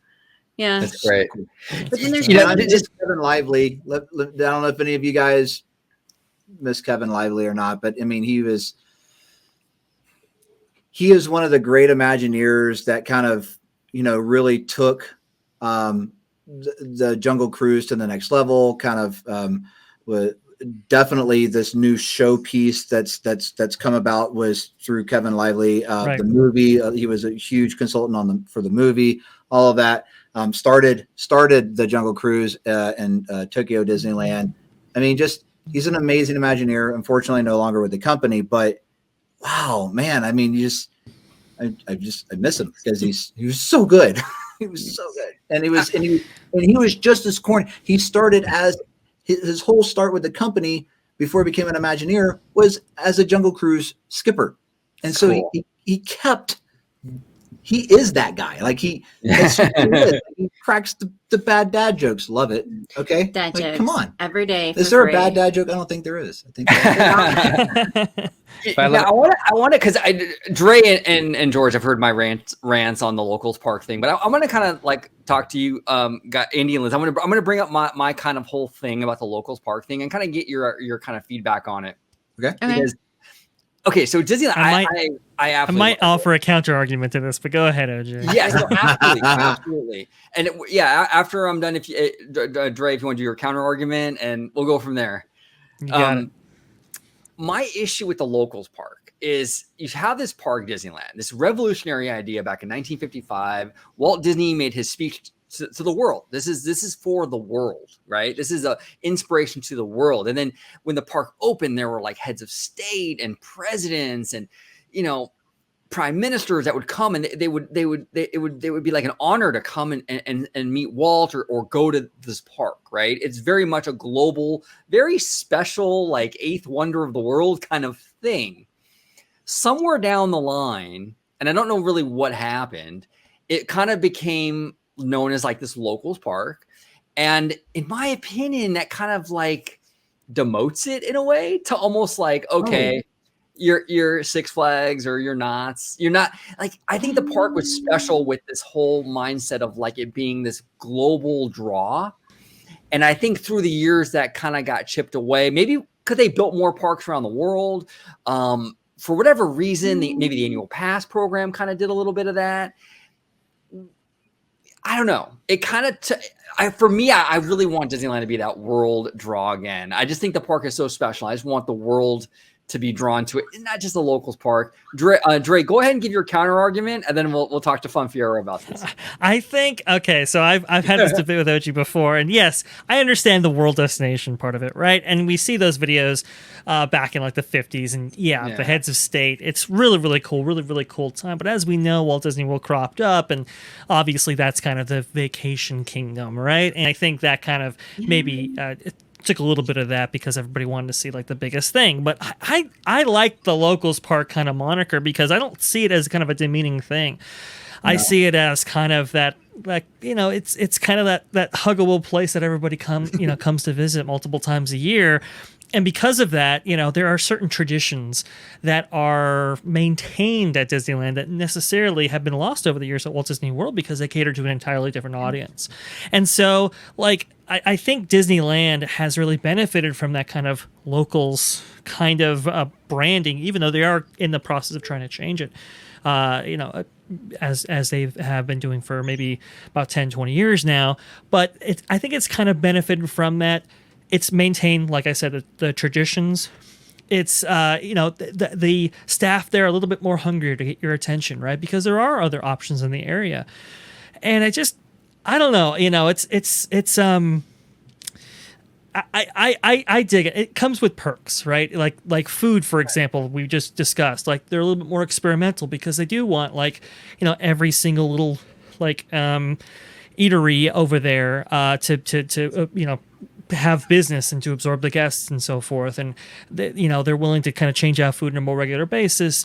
They have specials. They have, you know, other things to kind of grab that local market. And as a result, it's really kind of it's like a really nice, charming park that is, you know, got one foot in the past, one foot in the future. And I think it's found that balance quite well. Does that make any sense? What do you think? Yeah, well, it does to me. Yeah, because it just reminded me of, we were there for Food and Wine Festival in Disneyland, and we were on Pixar Pier, and it wasn't Disney music being played. It was just, you know, like pop, dance music. There was a dance party. There was a DJ. That would never happen at Disney World.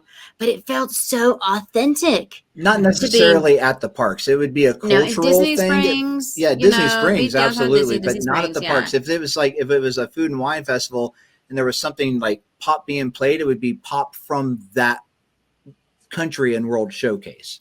Got right. it. Interesting. But walking along with that music on the pier, you know, and Pixar palling around, going in the background, and the Incredicoaster going, it felt so nostalgic and real. Like I had just stepped back 20 or 30 years into the past, and that I just felt like I was there in that moment, and it made it so special. And I remember even telling you, man, this would never happen at Disney World with this music. This is not Disney music, but I'm loving it. And her favorite what park it is is. DCA. Like that's It her is. favorite park from the two, which is It wild is. because mine is still Disneyland. So okay, I understand what.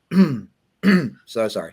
I understand what both of you guys are saying because, okay, my take on it is I do believe that the local park aspect is a good thing because it allows them to do things to cater to an audience that comes way more often Right. than Yeah. a global community now, right? The global community goes to Walt Disney World. That's just the way it is. Yeah. The other thing, though, is that Walt Disney World is way more scared to try new things because of, well, we don't want The to, massive amounts of people we and the don't want diversity. to not offend. That's not the word, but to not include somebody into something, right? We want to make sure that everybody gets to participate in this new food, this new ride, this everything.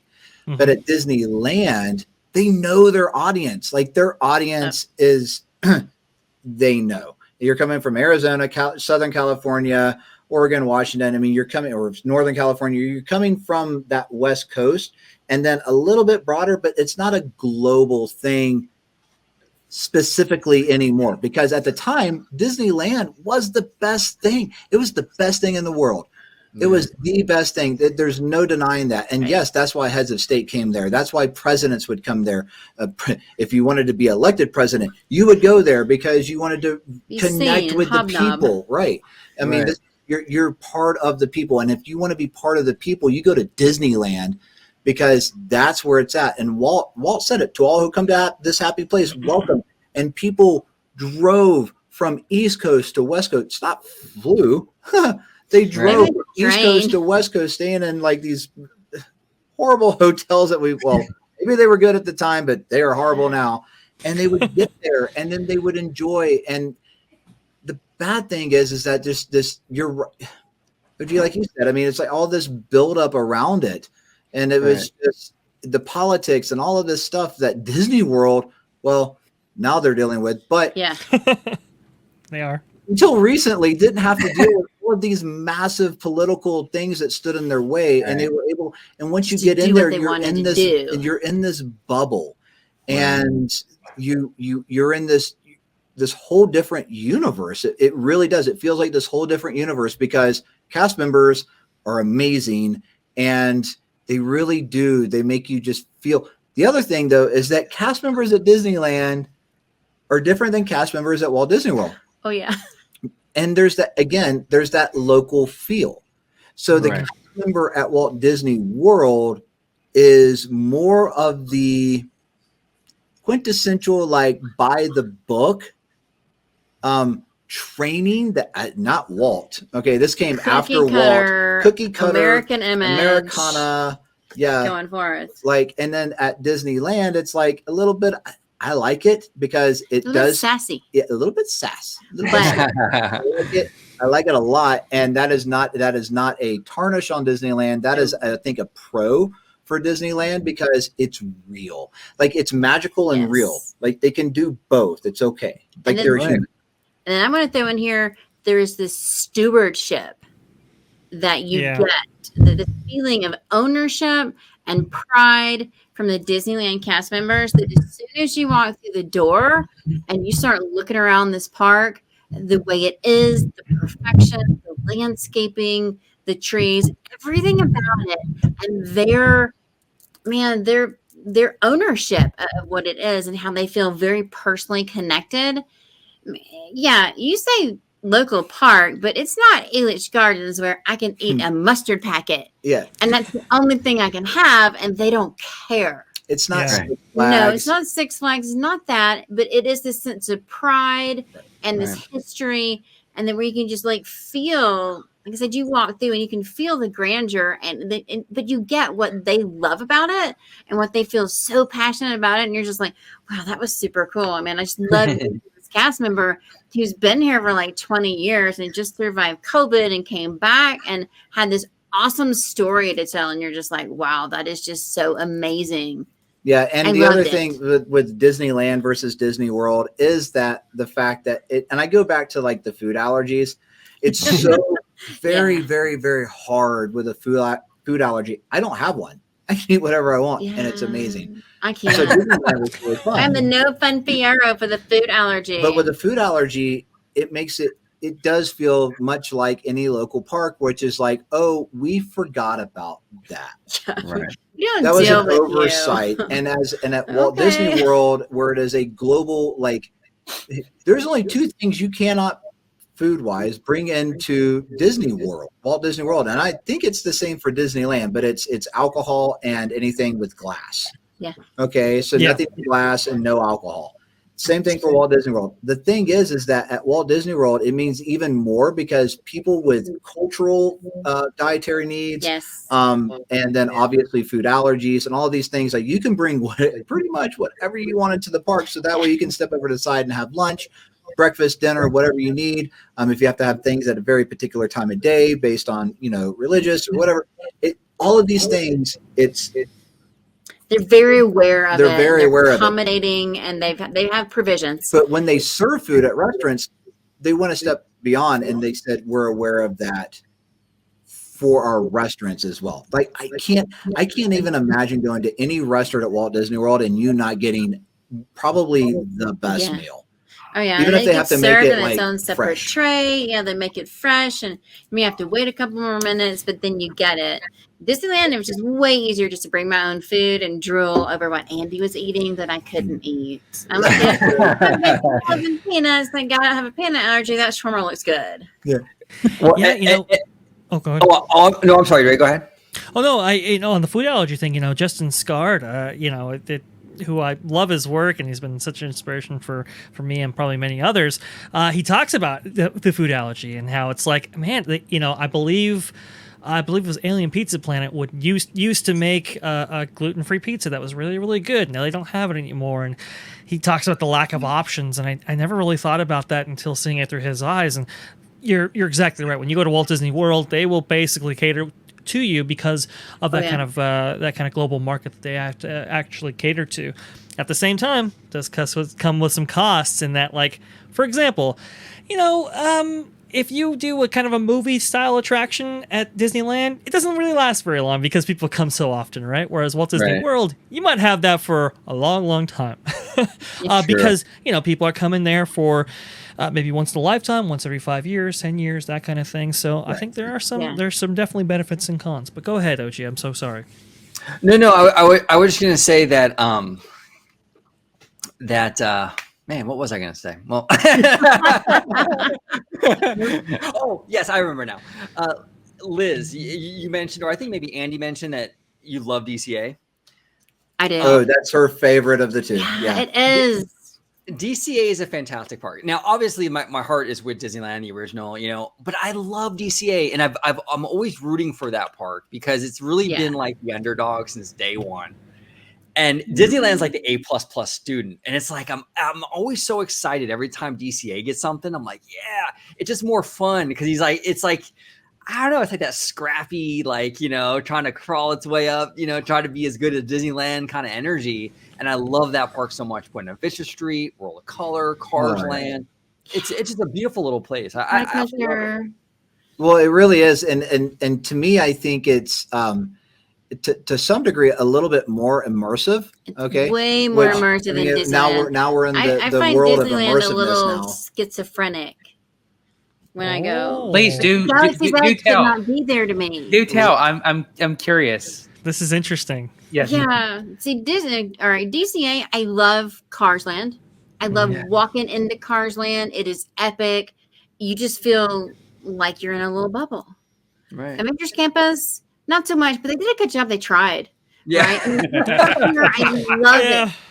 All right. And Incredicoaster, I love it. And Pixar Palin around. Oh, the smells. Walking on the boardwalk down there. I love everything about it. And Disneyland, I love. But it's tiny compared to Magic Kingdom. It is. And I'm really confused as to why Galaxy's Edge is there. I'm like, I am not. My brain doesn't comprehend it because I'm so used to Galaxy's Edge at Hollywood Studios. And DCA, just the entrance of it reminds me of Hollywood Studios, and the vibe and the feel remind me of Hollywood Studios. And I'm like, why is Galaxy's Edge over here again? See, and actually, believe it or not, Liz, I'm actually the opposite. Because, and here's the funny thing, because I'm so used to being at Disney Hollywood Studios, but I cannot stand the entrance from Toy Story Land into that Galaxy's one is kind of a letdown. That is kind of a weird That, like, entrance. I Like would've- the other one. The other one's epic.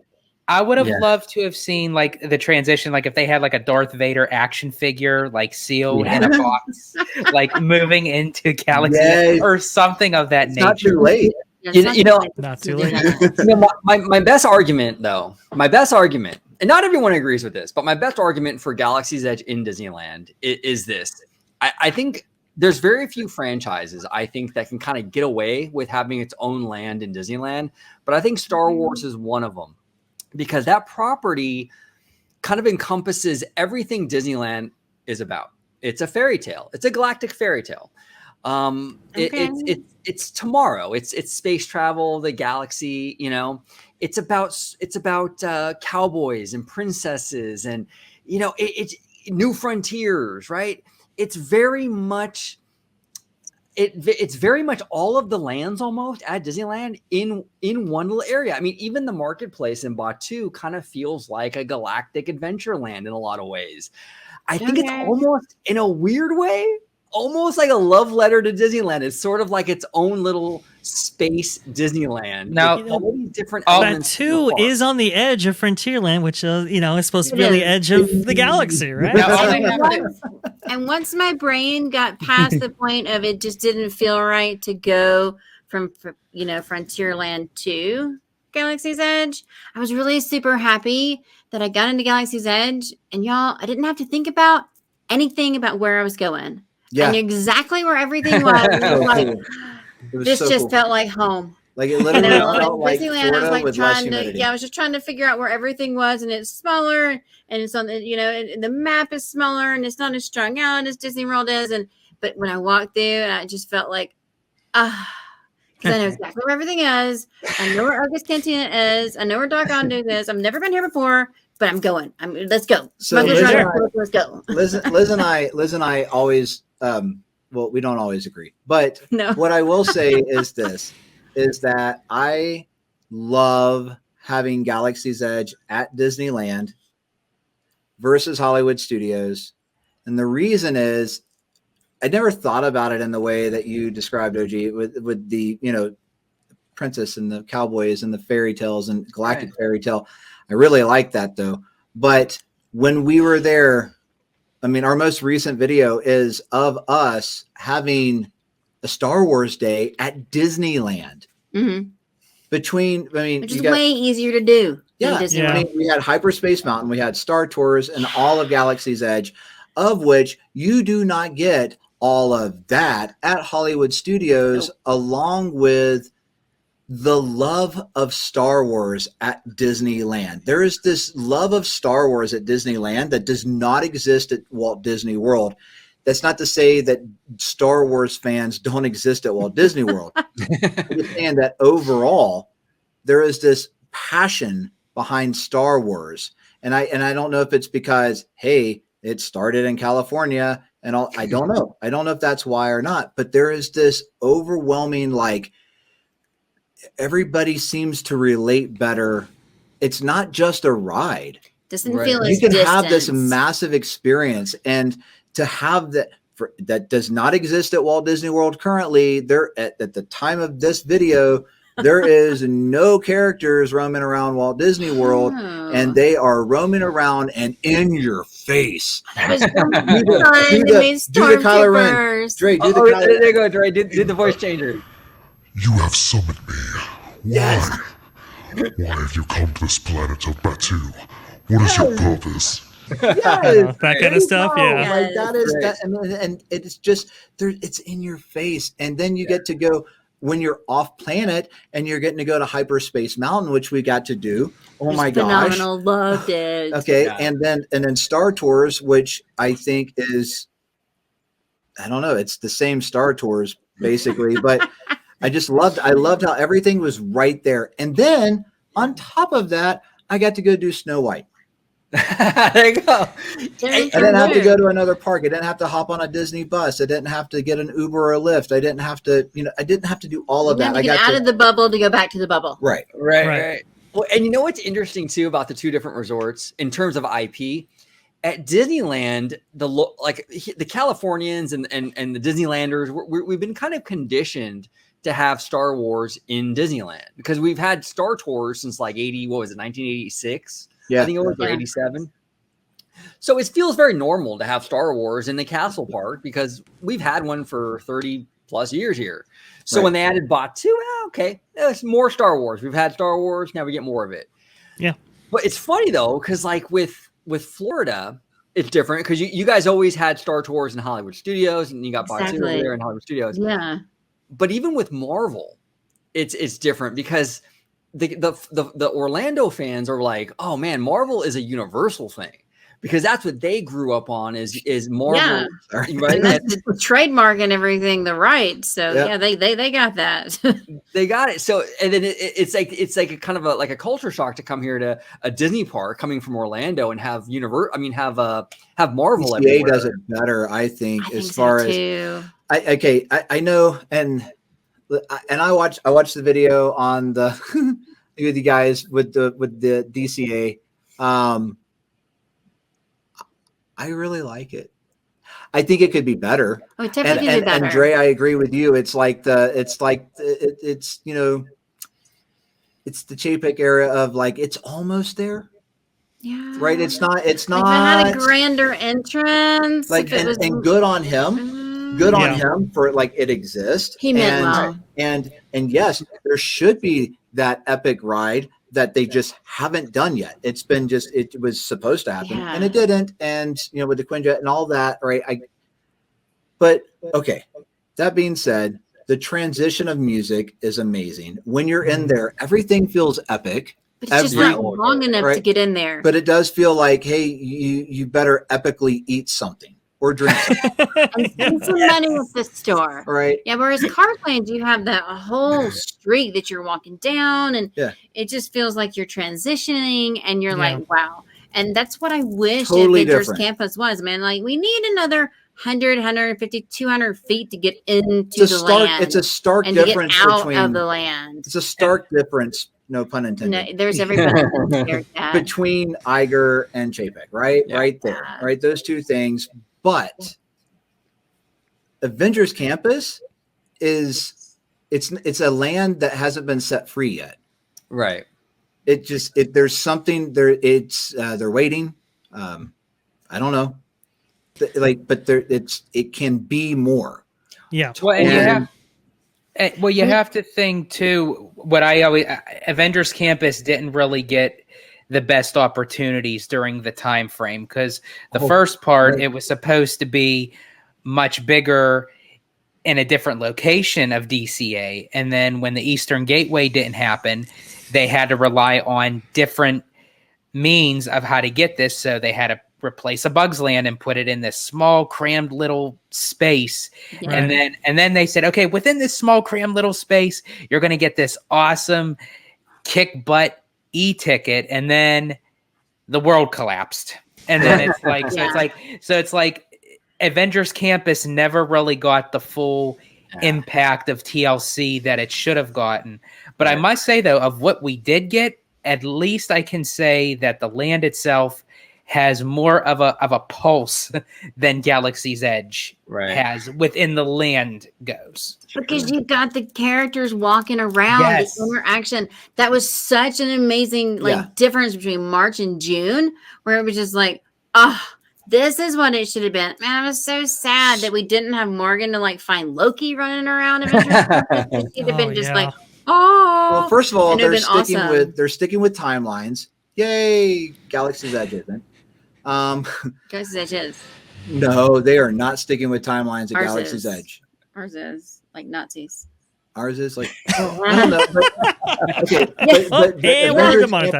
Avengers hours being Walt Disney World, I guess. But you got Boba Fett and Kylo Ren walking around. Okay, and then there's like stationary, Mandalorian, Baby Yoda, or Grogu, whatever. Right? Timelines are funky monkey. But at Avengers Campus, the characters that they have, what I love about Marvel is the hope and light, right? There's hope. There's good in the universe. There's in every bad circumstance, good can come from it. And that is what, Stan Lee and the Marvel execs have always done, is they've always pushed that. Even through, bad things, good can come of it. And that is what we see walking around Avengers Campus for the most part, and interacting with the children, with the teenagers, and giving that really good positive message, right? It's not like Kylo Ren, which cool. So he had that redemption moment. That's great.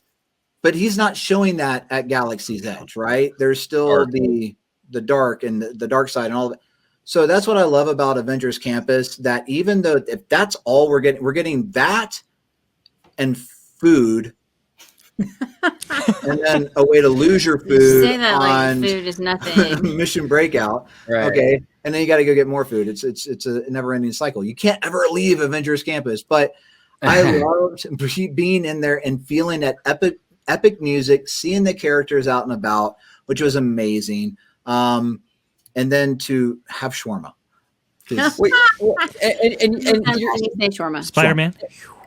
And you guys are right. I mean, the Avengers Campus is one of those lands. It's very much a seed planting sort of thing, where like it's not like the most amazing thing right now, but the potential, like you mentioned, Andy, is through the roof.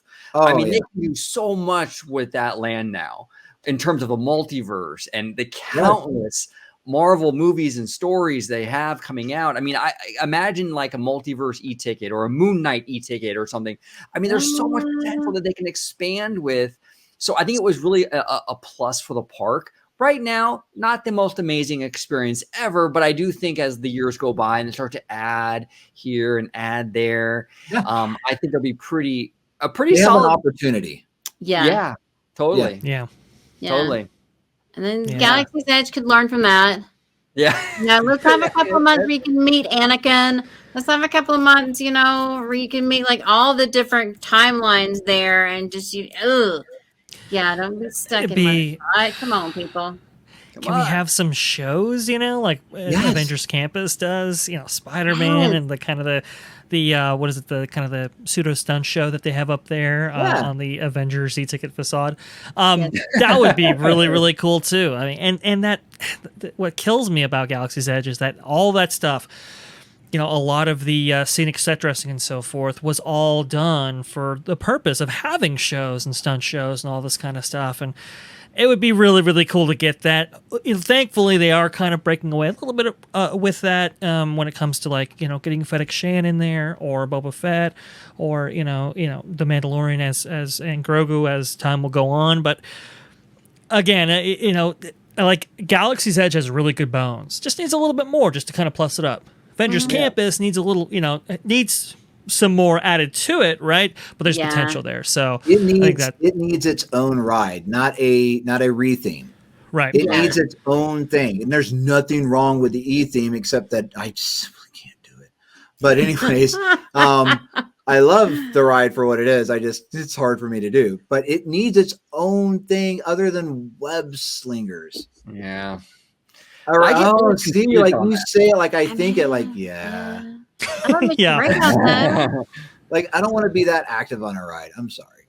No, and it's confusing. Like when I'm doing my web slinging thing, I honestly don't even know which web is mine. And I'm trying to follow the directions, like, I can go boom and then pull it, and then it's like, no, wait, you can go stranger that I don't want to like fling into his spot, and then he flings into my spot, and I'm like, okay. Well, not only that, but you can. But wait, guys, if you want to be better, you can go to the store and buy. Yeah, not into that. You can buy all of these things that help you get. I'm like, stop. I want to go. Woo! That's it. Yeah. I can go to Mission Breakout and ride again and again and again. I'll meet you at the end of the day. Have fun with your shawarma.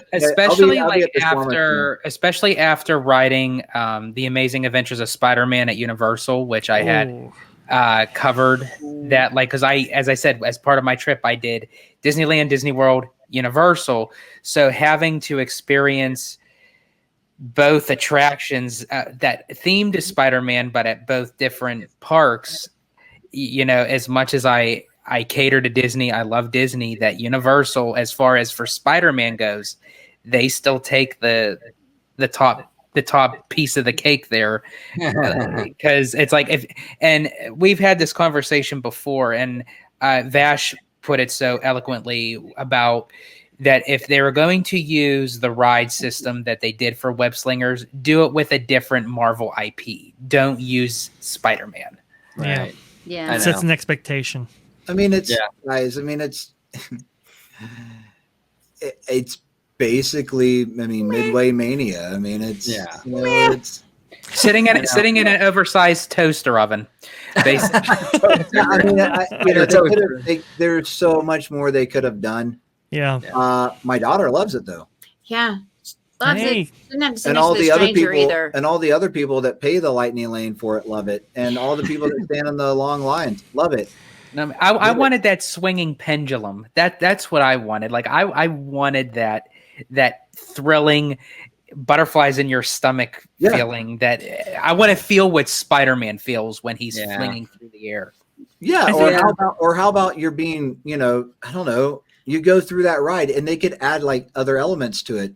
Maybe they can't. Not well, just they can't now. anxiety because you can't. What if your webs the right Spider-Man way. is saving you and he pulls you? He like puts a web on your car and pulls you somewhere.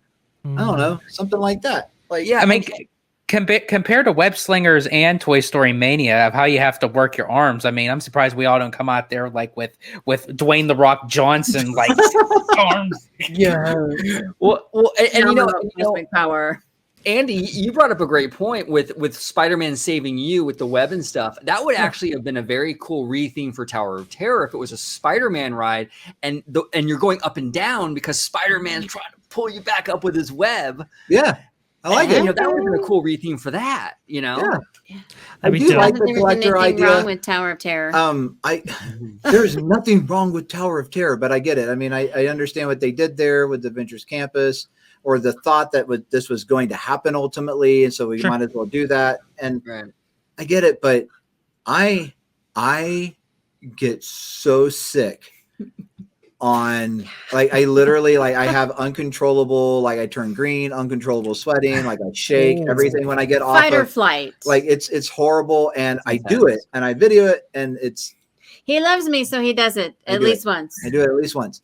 But Tower of Terror, as long as I'm vlogging it and I'm looking through the screen, I don't care how many times it pulls me up and drops me, because that's all it's doing. I'm not having to focus on a show element. I'm just like, oh my God, I'm going to die. Like it's all I got to focus on, Mission Breakout pretty intense. I mean, I could handle the Tower of Terror pretty easily. I went on that Mission Breakout with these guys and I was like in George's lap. It's so crazy. Yeah, I half the time I didn't even know which way I'm going. Am I up or down right now? Loved it. Yeah, and every time we get out, she wants to go look at her picture, and I'm like, I just go stand in the gift shop in the corner because it's the coldest point of the gift shop. He's like shaking and trying to get together. Does he run? Does he fight? He doesn't know. I don't know. And my jaw is shaking. I'm just like, okay. And then we vlog some more. So Mission Breakout needs to add the Cosmic Rewind trash cans at the end of the ride. Okay, all right, we will definitely get that in there for sure. Look, Mission Breakout, I mean, it's one of those things, right? You go so frequently that Tower of Terror, while good, it's just it's the same profile, or at least it was, right, when back when it existed in Disney California Adventure. It's just the same ride profile every single time. You see that video, one too many times. It's like, come on, let's go here. I do appreciate what they did with Mission Breakout. They made it a little bit more re-rideable in terms of just the variance of the of experiences that you now have. You now have the Rocket AA kind of talking to you in that space where it was just a video before. So a lot of the improvements were very intelligent in that regard, and I do like the different flavor, right? So if, Tower of Terror at DCA was always seen as like the subpar attraction as compared to its bigger brother out there in Walt Disney World. And I do like the unique flavor it has now in comparison to the original, which is it should have that thing, and it does it super, super well in a way that DCA never really did before. And now it's got its own thing. And especially too with Mission Breakout, how you can get the overall theme change, like during the holidays, like for Halloween, you get the Monsters After Dark aspect to it, and the possibility, you know, swirling around that they may get a Christmas holiday overlay. You know, hopefully that would be kind of cool. Have you guys experienced the Monsters After Dark like during Halloween? No, I'm so sad. So we've only been to Disneyland DCA twice now, and so spring, summer, and that's it so far. now Oogie Boogie Bash is sold out, so that's not happening. So. Oh well. It's okay. But I got a question for you. So OG, Sure. So per your Twitter, you said you could just take Hollywoodland and bulldoze it. Yeah. And that Mike and Sully to the Rescue was a good ride, but I really liked that ride. I really liked. But you liked it because Rob spoke to you at the end of the ride. Yes, she did. Okay, and that was amazing. And she, the attractive young man with the camera, you know, yes, he was like, "Yes, that's me. That's me. It had to be me. There was nobody else." But the thing is, I love that. And what did you just do? Well, You in the second row there. Take your bag and take it out. You know. that kind of stuff, right? Yeah. But that being said, I kind of agree with a lot of that sentiment, because it's just when I walk down, I don't feel inspired. I don't feel like I'm there. I don't get it. But Mike and Sully to the Rescue, please keep it, because that's amazing. Like, I think it's also the location of that ride, because you have a Pixar themed ride that's all the way over in Hollywoodland, and then you have Pixar Pier. So it's like, I mean, if they were to move it over, you know, I'd be down for that. Yeah, that'd be good. And then what is Hollywoodland really doing?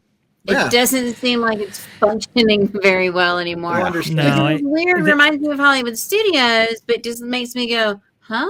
Yeah, but Hollywood Studios, it's not a land. It's just that's your Main Street USA Exactly, thing, just right? walk It's in your that way. Hollywood, I can and then- basically get my whole feel with Buena Vista Street. Like Buena Vista Street has it all. Like it's a small little area, but I mean it has like a big message to it of what it's trying to represent. And then as you go down into Hollywoodland, it's like, it's like I have everything here at Buena Vista Street. It was like the as last. I'm walking down further, it's like Hollywood Pictures Backlight or Hollywoodland is the last vestige of 2001 DCA, right? It really didn't get that much change over the course of time, right? It should have gotten some change during the 2012 redo, and it really didn't. All that money kind of went. Yeah, but it reminds me of areas Off the in page Hollywood is pretty good. they've already ditched. Yeah, it does remind me of things of Hollywood Studios that they've already gotten rid of. Yeah, like, we're no longer doing that but yet anymore. it's still like hanging on, and it's really weird. Like we didn't even realize it was there at first. We didn't. No, it was like our second day there that we even realized it existed. We got to Mike and Sully to the Rescue from friends of ours there, who said, and going through DCA or going through Avengers Campus. Went through Avengers Campus because we ate together at Pim's Test Kitchen, and then we went to Mike and Sully's, and I was like, "Oh, cool!" And then we went to the backlot store, and I was like, "This is great." And then we came out, and I'm like, "Oh, where are we? Look, again? a big wall that looks like the sky. Cool." I don't know, like, and we walked by it. I was like, I didn't get what they were trying to do there. It's a mess back there, and I'm cool with them keeping a Hollywood theme or whatever, but they got to come up with one singular vision for the land, 1940s Hollywood or 1950s Hollywood or whatever they want to go with, and really, really go in there and make it a singular, cohesive area. What it is now is a total mishmash. It's a mess of like, okay, it's a backlot, but it's not a backlot. I don't even know what the monster's facade is supposed to be. Like, it just seems all weirdly placed, everything. They need to just go in there and really clean it up, you know? Right. And hopefully they do. Hopefully, you know? I'll tell you what it's supposed to be. It's supposed to be again, painted over Superstar Limo. That's what it was supposed to be. Oh no, that's exactly. walking- Dear God, no. Yeah, but walking back through there, I totally understand. Okay, this is why people say that DCA is discombobulated and doesn't have a theme, and it's not. Because now I'm really super confused about this little blobby area right here. Right. I like everything else, but not this. Yeah. So that means there's an opportunity for growth. Yeah, 100%. campus needs to move. Yeah. It needs to encroach. And 100%. I really do. OG, you even brought it up on one of our streams. Like, you really think, I mean, what did you really think of the park? And we really love the park. It's her favorite of the two parks. Even though you got to pay homage to Disneyland because of what it is and where it came from. I get it. Great, but that's like, she loves Squirrel. being squirrel. I'm so happy in each of the different lands. I'm Yeah. like, yes. She loves being at DCA. And the thing is that you're right. It's like, it is a great second gate. It's not a stepchild. It is its own park, and it's becoming more and more and more. It has its own feel and flavor to it too. And I think I fell in love with it with the food and wine festival and the different music and how everybody was just enjoying themselves. And it was just like, this is awesome. Everything about it was so much fun. Yeah. Team DCA all the way. I love that little park. Yeah. I think it has a bright future ahead of it. Absolutely. And if you want to do Disney adulting, booyah. Yeah, Like, there you go. Yeah. Yeah. Booyah. Yeah. But I want Fun Fiero. I want to thank you both for coming on, Alex and Liz. Alex, I've Andy. been called worse. Hey, Alex, baby, don't tell Andy I have you. Andy and Liz, thank you so much for coming on. And if you can remind everybody at home where they can find you on YouTube, social media, and what have you. Absolutely. So on YouTube, we're Fun Fiero. Ooh, right there. Yep. I like that right there, We even too. have merch. It's cool. And then on Twitter, you can find us at Fiero Fun, and Instagram at Fun Fiero, and on Facebook. If you guys does anybody use Facebook? But if you do, Not really. Andrew Fiero. So there you go. That's me. Perfect. And everyone watching, And Andrew, not Alex. Andrew. Andrew, correct. Yeah. Andrew. And everyone watching, definitely check out their channel, subscribe to them, show them all the love. They do fantastic content. And as you heard today, we really kind of deep dove into it. A lot of passion goes into what they make, and they're just incredibly awesome. And definitely give them a subscribe and support the work that they do. Thank you. Yeah, thank you so Thank much. you guys, all of you. Humbled. we loved having you on. We'll definitely have you back on again. We loved having you on. Nice. Yeah, it was fun. And, I had a lot of fun. Yes. You know, 100%. it's fun to kind of like nerd out and just talk Disney. You know, I mean, it's Always. And in a non-judgmental space. No Disney shaming here. Yeah. yes. I mean, No that was our Disney whole shaming thing, at is that all we wanted to do with this channel was have fun. I mean, that's it. That's literally, like, that's how simple our name is Fun Fiero. We're going to go out. We're going to have fun. We're going to stay It in. We're going to have literally fun. started as no fun Fiero. Yeah. That was Because the I would tell inside mom, joke. I would tell Morgan, like, it's like, no, this is a no fun Fiero moment. You need to eat these veggies. Mhm. This is a no fun Fiero moment. You're cleaning your room. And then we trying to find a title. I was like, well, why don't we just do Fun Fiero? Because Yeah. we've been no fun Fiero for so long. Yeah. Nice. Well, Mr. Freshly Squeezed, Hey. you let everybody at home know where they can find you on social media, sir. Well, the best place to interact with me is going to be on Twitter. It's right down there, just like it's spelled, for as Christine Wasteland McCarthy would say, for all the robust discussion, right? Wait, Trey, you gotta show us how she would say it. Oh, I see. Okay.